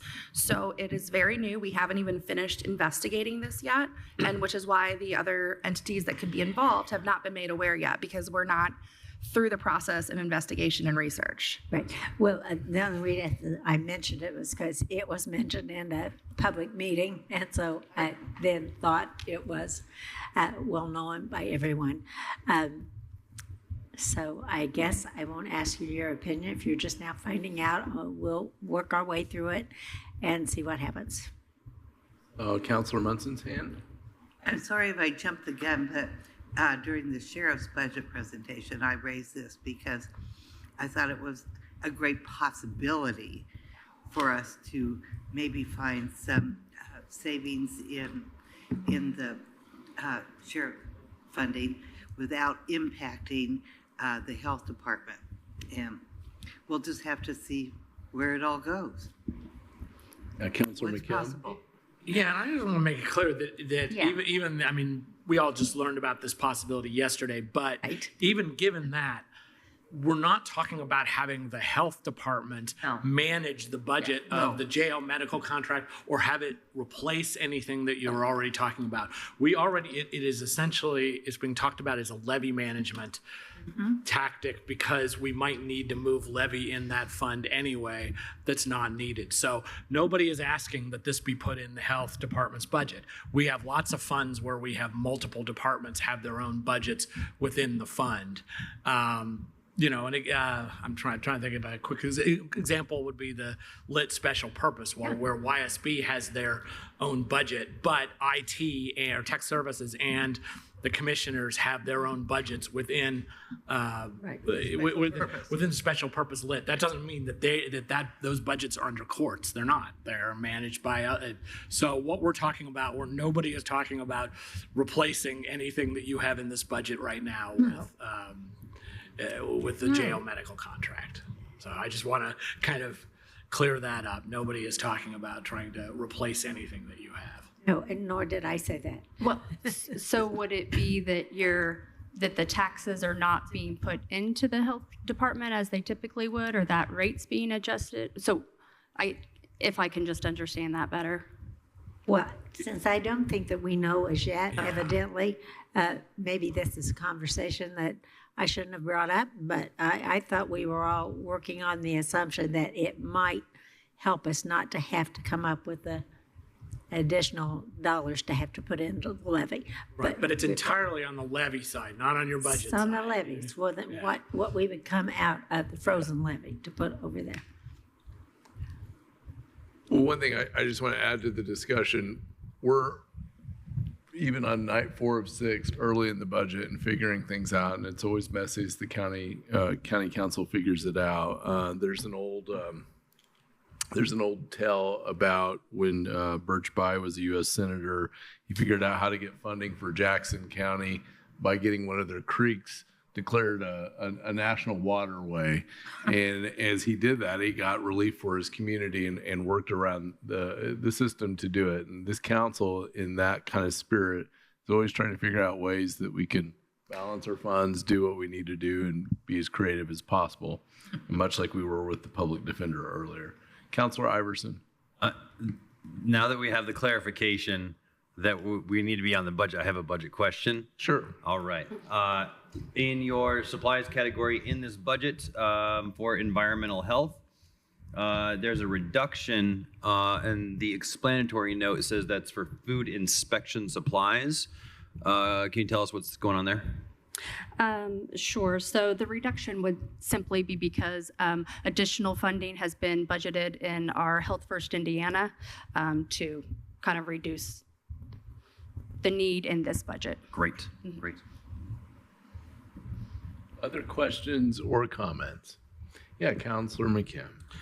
Pretty substantial increase in the health officer contract. Is that just going from partial year to a full year, or is that actually the increase in the contracted amount? So we actually included the contract amount that we pay for the Indiana Recovery Alliance with the health officer in that line. I read that as the health officer's retirement plan contribution. That kind of IRA. Well, don't tell him that. Okay. Thank you. Councilor Iverson. The other question I had in the personnel line was 17801, your part-time line. That jumped pretty substantially. Can you talk about your part-time needs? Sure. So the way that the Indiana Department of Health adjusted the budget template this year, it's very, while you pretty much can only select certain criteria that is allowed within that budget template. So for simplification of completing that budget, all of the part-time lines have been budgeted in this 1159, except for there is one position that's budgeted in our local health maintenance. Mm-hmm. Sure. Oh, so okay. That sounds like a lot of fun. You can do 2 budgets at once. All right, thanks. Other questions? They got 3 budgets. Yeah. Once, twice. Counselors, anything else? All right.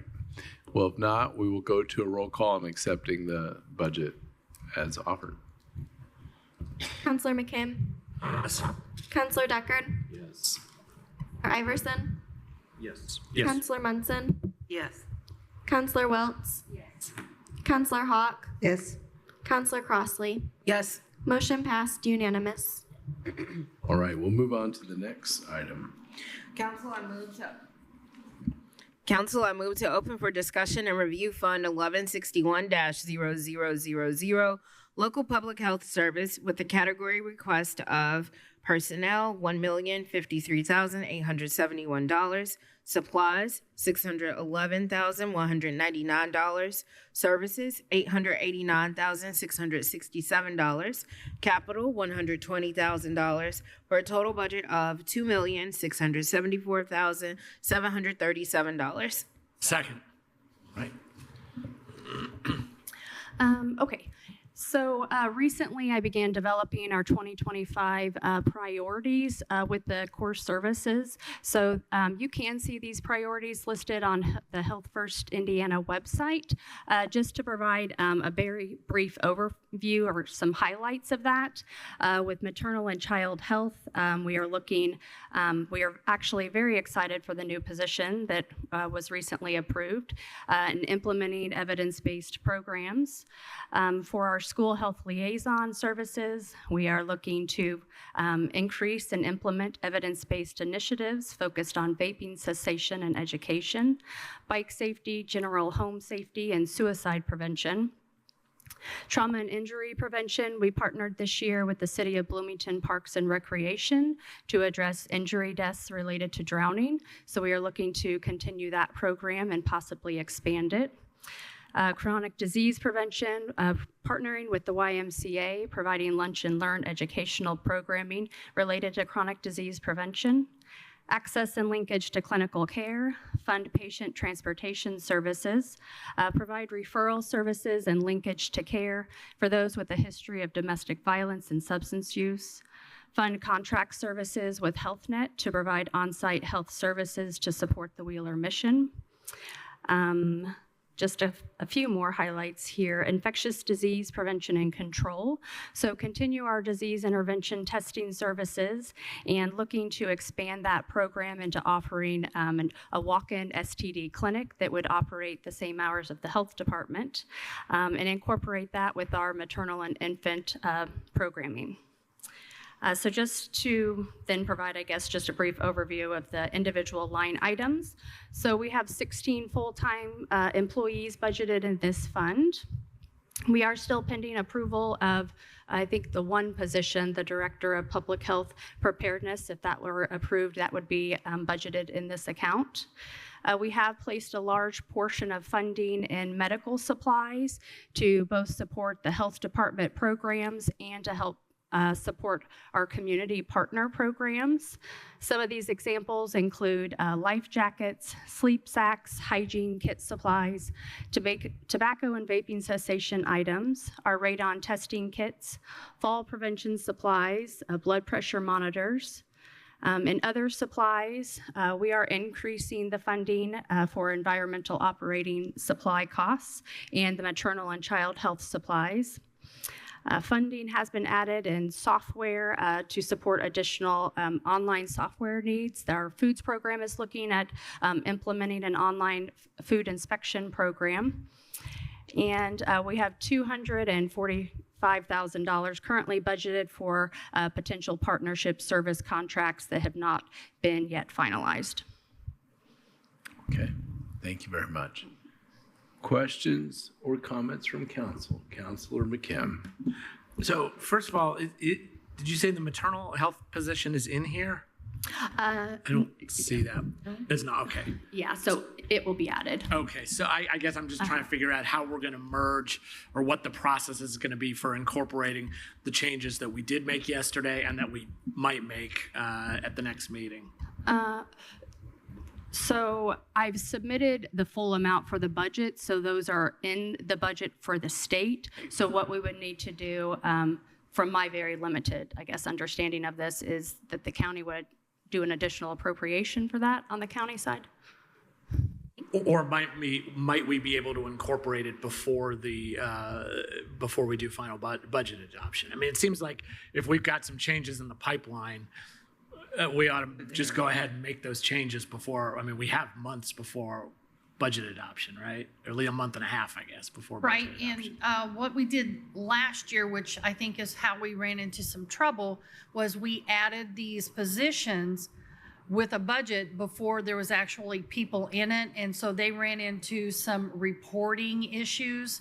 So that's gonna have to totally be on them if they want to add it, now with a budget, with the fact, and hoping that they will have somebody in place before next year's budget starts. Okay, so we would do an additional appropriation in January then. Right. All right. If that works, I mean, if that's okay with you guys. And salary ordinance change, et Yeah, cetera, I mean, and so we on. have. It's a lot at the first of the year. I just don't want to leave them with the inability to move forward on January 1st if, Yeah. if they have a person to fill the position, so. I could see us potentially filling the maternal and child health before the end of this year. And I think if the insurance, so if we incorporate that into 1159, that was one of the major kind of issues that we were running into. But the salary expenses is already included in the state budget, so that wouldn't have to be modified. And I started the 30-day posting for public notice for that position today. The maternal position. Okay. It seems at the very least we ought to add that to the budget since we've already approved it. Yeah, Councilor Iverson. And it would be in this budget? Well, 11, yes. but the 1161? Yes. What were you saying?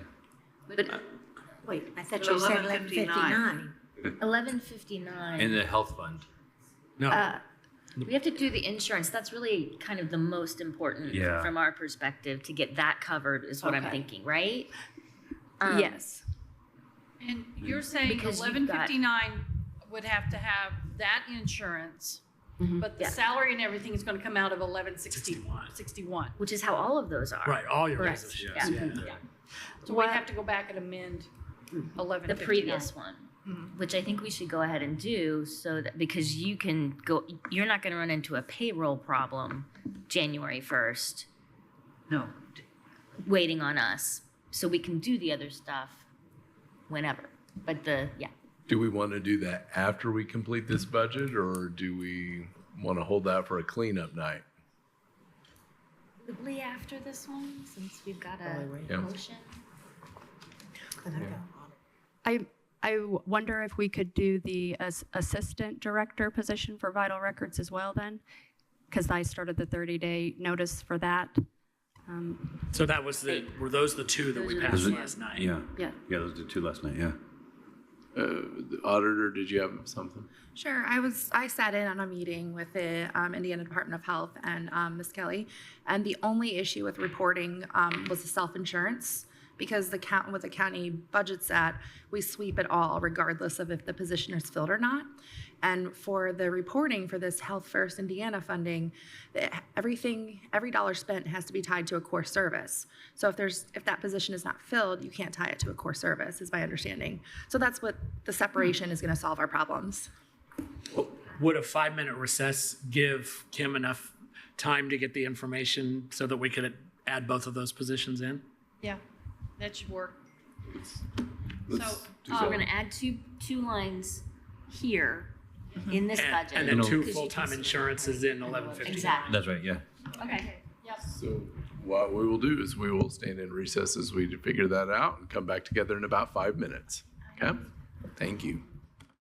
And to come back together, I believe Ms. Shell's got some numbers for us. Thanks for your patience. And I made a midden. Okay, my the chair. maternal and child health coordinator was approved at a Pat A, so I put the salary at a minimum for 35 hours. So that is $44,700. Vital Records and Administrative Support Assistant Director is a Pat B at the minimum level for 35 hours is $47,302. So we adjusted the FICA and the PERF, changed that to $73,204 for the FICA, $135,880 for the PERF, and then the total for the personnel is $1,141,900. 165,977 with a total increase for the budget. Grand total is 2,786,843. Thank you. Council, I move we accept those changes that were just made and read out. Second.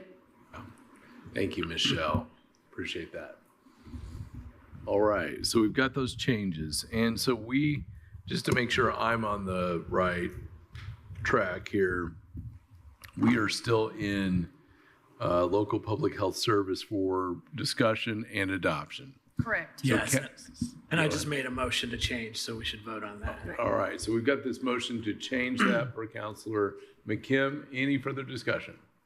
All right, let's do a voice vote. All those in favor signify by saying aye. Aye. Any opposed? All right, so that's changed. Now back to the underlying budget. Questions, comments, or discussion items? Counselor Iverson. In your introductory discussion of this 1161, you encourage folks to go to Health First Indiana. I agree. The priorities are incredible. There's a lot of priorities there.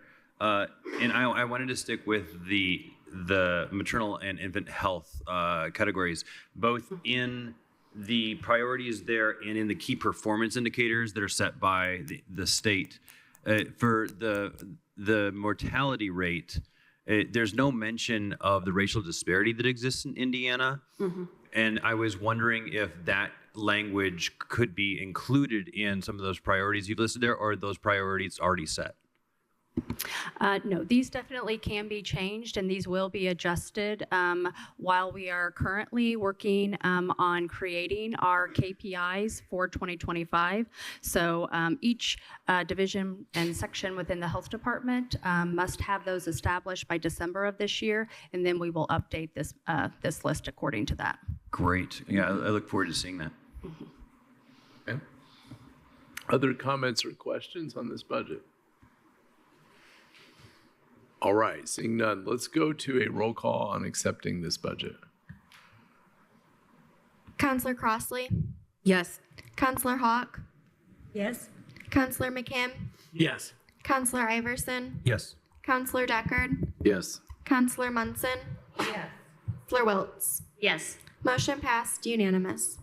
All right, now my question is, do we need to go back to 1159?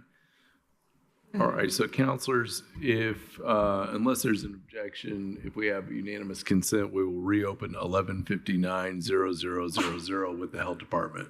Any objections? So ordered. All right, so we're back to 1159. What do we need to be doing here? What I did was I increased the self-insurance by $26,000, which changed the full-time self-insurance amount to $286,000. Did we? Is that the correct number for that one? I'm sorry. Is that for 11? Okay, so with a new category total of $856,295, and then a total fund of $999,745. 999-745. I think those last two numbers made sense, but the first number that you said, which was the actual 18001 line, I believe. Mm-hmm. What was that? It started Is it, out. it was 286, and you said it was still. Oh, did I forget to put that in there? Sorry, it should have been 312. Great, thank you. Yeah, oh yeah, my bad. You 1, had 2, the 3. totals right. I had the total right, sorry. So yes, so the full-time self-insurance total, which includes the 26, is 312,000. And then that category total, it was correct at 856,295. And Yeah. Move we adopt those changes. Second. All right, discussion on that. And Ms. Kelly, based on your best understanding, what we're doing here keeps us in compliance with that Health First Indiana initiative? Yes, by ensuring that the insurance is all budgeted in 1159. Excellent. Good. We don't want to mess that up. Other discussion on the amendment? All right. Seeing no further discussion, let's go to a voice vote on this. All those in favor signify by saying aye. Aye. Any opposed? The ayes have it. All right, so now do we need to roll call the underlying, let's roll call the underlying budget for 1159 to accept it. Counselor Iverson? Yes. Counselor Wiltz? Yes. Counselor Deckard? Yes. Counselor Hawk? Yes. Counselor Munson? Yes. Counselor Crossley? Yes. Counselor McKim? Yes. Motion passed unanimous. Right, we'll now move forward to 1168 local health maintenance. Council, I move to open for discussion and review Fund 1168-0000 Local Health Maintenance with a category request of personnel, $26,913, supplies, $200, services, $5,200, capital 0, for a total budget of $32,313. Second. Yes, so this is essentially our old state funding account. So we will just continue to spend down these funds until they're depleted and then close the account out. So we have had a part-time data entry clerk and kept that position in this fund. In addition, just some small amounts to keep these account lines open so that if we can basically continue using them in the future. And I guess the only one other thing is we could potentially request to increase the part-time line here if we needed to decrease that amount in 1159.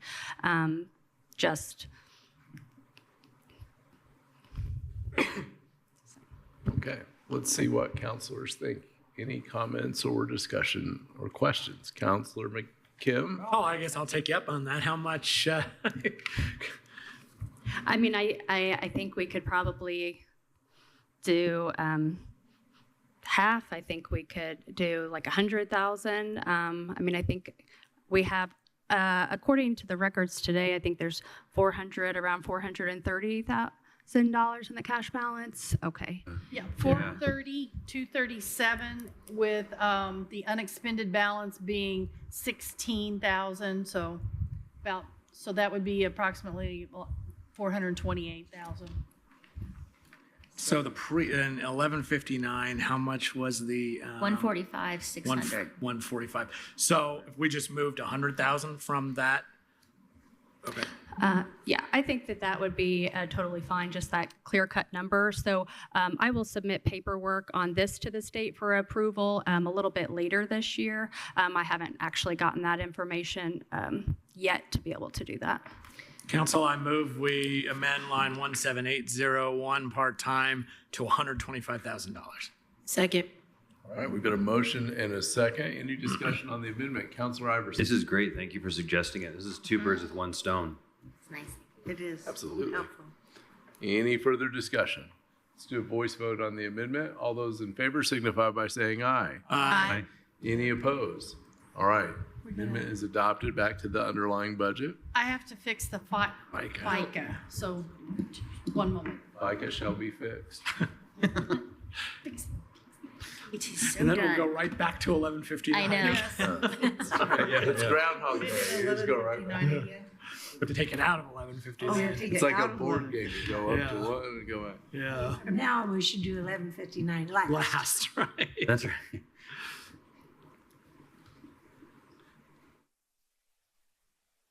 Know the tricks next time.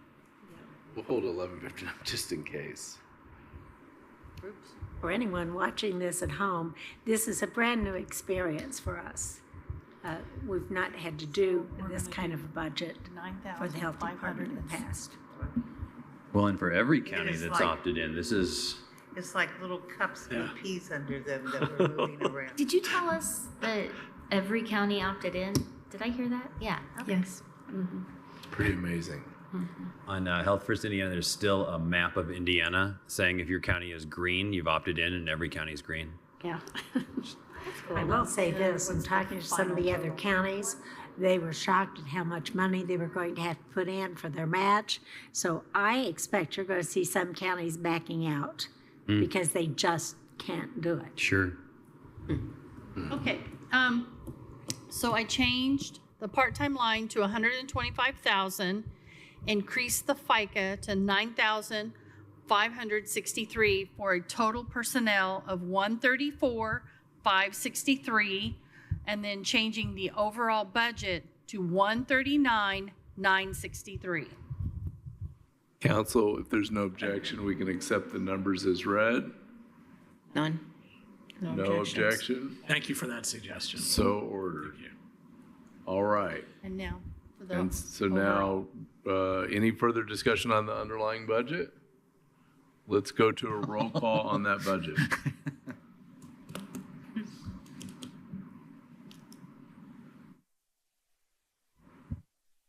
Counselor Crossley? Yes. Counselor Hawk? Yes. Counselor Deckard? Yes. Counselor Wiltz? Yes. Counselor Iverson? Yes. Counselor McKim? Yes. Counselor Munson? Yes. Motion passed unanimous.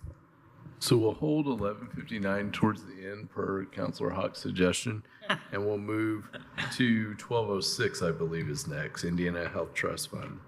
Council, I move to open for discussion and review Fund 1206-0000 Indiana Health Trust Fund with a category request of personnel 0, supplies $5,000, services $6,000, capital $0 for a total budget of $11,000. Second. Ms. Kelly. Yes, so this is our tobacco trust fund. So again, just one of those accounts that will be spending these funds down and then eventually close out. So previously, this funding was primarily supporting a tobacco educator position. So in the budget that you see here today, that position was moved into 1161. So again, alternatively, that position could potentially still stay in this fund if we wanted to, create more of a full utilization of these dollars to get them spent out. But since they're in the Health First Indiana funding, I mean, it's aligned with the core service. So we do just have a small amount still that we're going to be requesting to use to support our educational programs, interpreter services as well. All right. Questions, comments from counselors? Yes, Councilor Iverson. Just a quick sign of the times. There's a budgeted line in here to support Canva. So that's great. More power to you. Actually, I think that was used for this. Well, no, it wasn't. Never mind. Like Canva, the course tool? Canva, the like Photoshop type of tool. Oh, okay. All right. Make pictures pretty. Use it for our annual report. Okay. So how much is in this fund? I think I had $117,846.79. And can I ask another question? Of course. It says that surveys are part of that bigger number that you've put in, big being very relative. What surveys are you doing? Survey for our community health assessment. Oh, okay. So, and then being able to generate the report for that. Okay. So, Cha. The cha. Yeah. Leading to the chip. Goes to Chip. Any other questions or comments? All right. If there are none, let's go to a roll call vote. Counselor Iverson? Yes. Counselor Crossley? Yes. Counselor McKim? Yes. Counselor Wiltz? Yes. Counselor Hawk? Yes. Counselor Munson? Yes. Counselor Deckard? Yes. Motion passed unanimous. All right. Let's move on to Public Health Emergency Fund. Council, I move to open for discussion and review Fund 4906-0000, Public Health Emergency Fund with category request of personnel 0, supplies $10,000, services $10,000, capital 0, for a total budget of $20,000. Second. Okay, Ms. Kelly. Yes, so I do remember we spoke about this last year, this kind of just being reserved, essentially money in the case of another pandemic or such. And I think the goal was for us to, spend these funds so that we could get this account closed out. That just hasn't happened this year. Again, this is just basically reserved money in the event that we have a major public health emergency that we don't have other funds for, that we have appropriated money that we could use. Comments or questions? Councilor Wiltz. Is this money that came from, where did it come from? I'm not sure. Help me out. I recall this, but I'll let Councilor Hawk jump in. I just wondered what the regulations is, what rules are that we could use this money for. Because really, we're putting emergency money in rainy day. So if we had a major emergency, you can get money quickly that way. And it would seem to me, rather than you trying to manage all these little budgets and people really almost forget it's there, that we could just somehow get this moved over, spend it down on what we're spending 1159 on. Would that make, or I guess it really wouldn't matter. That's why I'm asking where it originally came from, the general fund, I'm guessing. Yes. Well, No? It was grant dollars originally to try to help people quit smoking. It wasn't. Isn't this a cessation? That was the last one. No, I don't think. The other one. Really, we need some time to dedicate to kind of researching and understanding it, which is part of the problem of why nothing's really been done with it this year. Because I think we're still trying to do that with, a couple of the funds. So I don't know if it was like a small local donate. I mean, I don't have any idea. We just need to figure that out.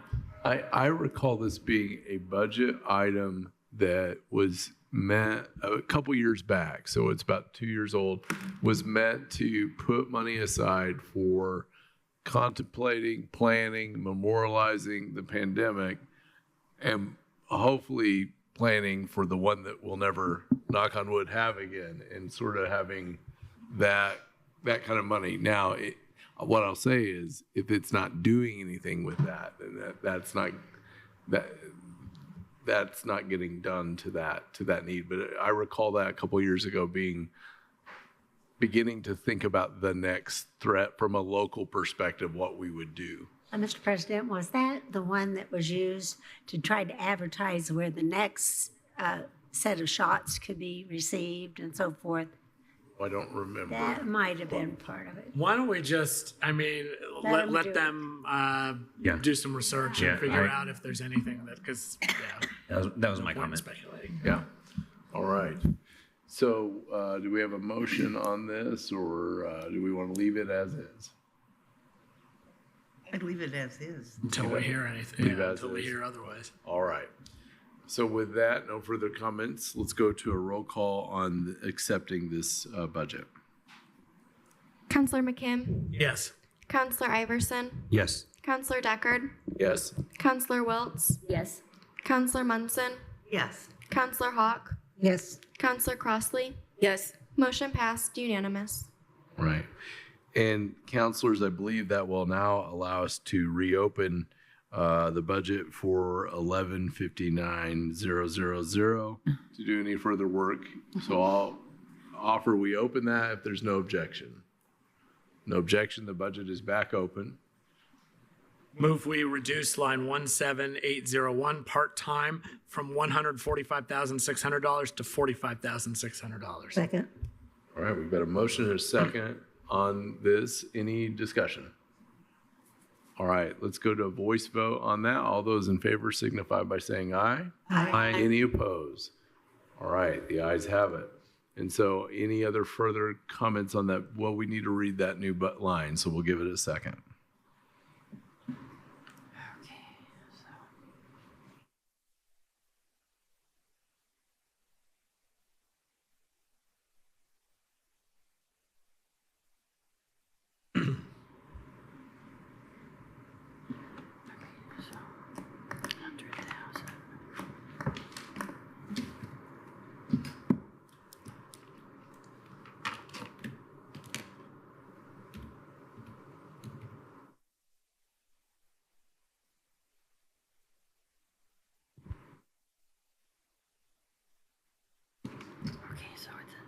Thanks again to We do the, have a doctor in the house. thanks again to the auditor for spending her birthday with us. I need a doctor. Sure, there's some little ones that are not happy about that.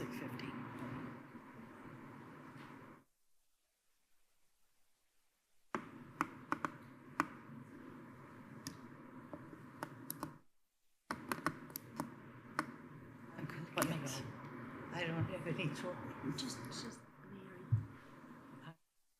The doctor here, this would be a good time if anyone needs to get sick.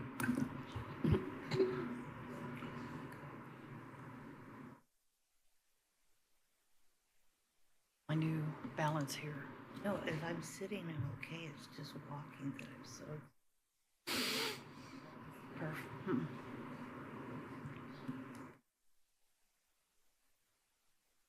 Well, it's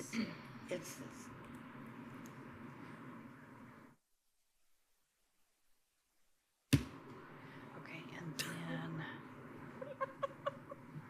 two. I don't know what I would have done without the wound care center, I'll tell you. No, it's not. Just a quick reminder to council, the mics are still hot.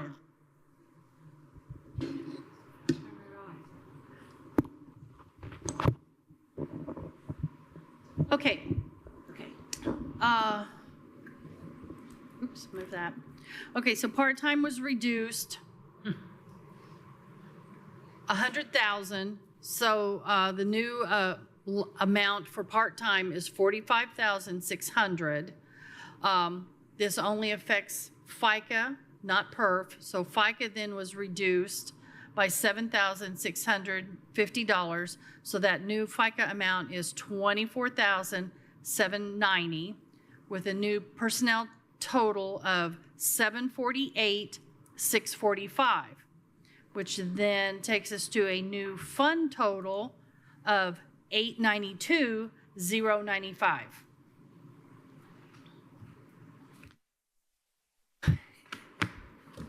All right, counselors, if there's no objection, we'll accept those numbers as read by Ms. Shell. No objection, so ordered. So we've got now we need to vote on the underlying budget, is that correct? Any further discussion on 1159? It's been well discussed, right? Okay, let's go to a roll call on that.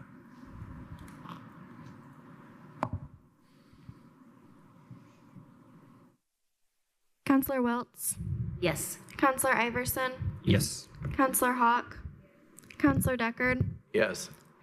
Counselor McKim, Yes. Counselor Crossley, Yes. Counselor Munson. Yes. Motion passed unanimous. Okay.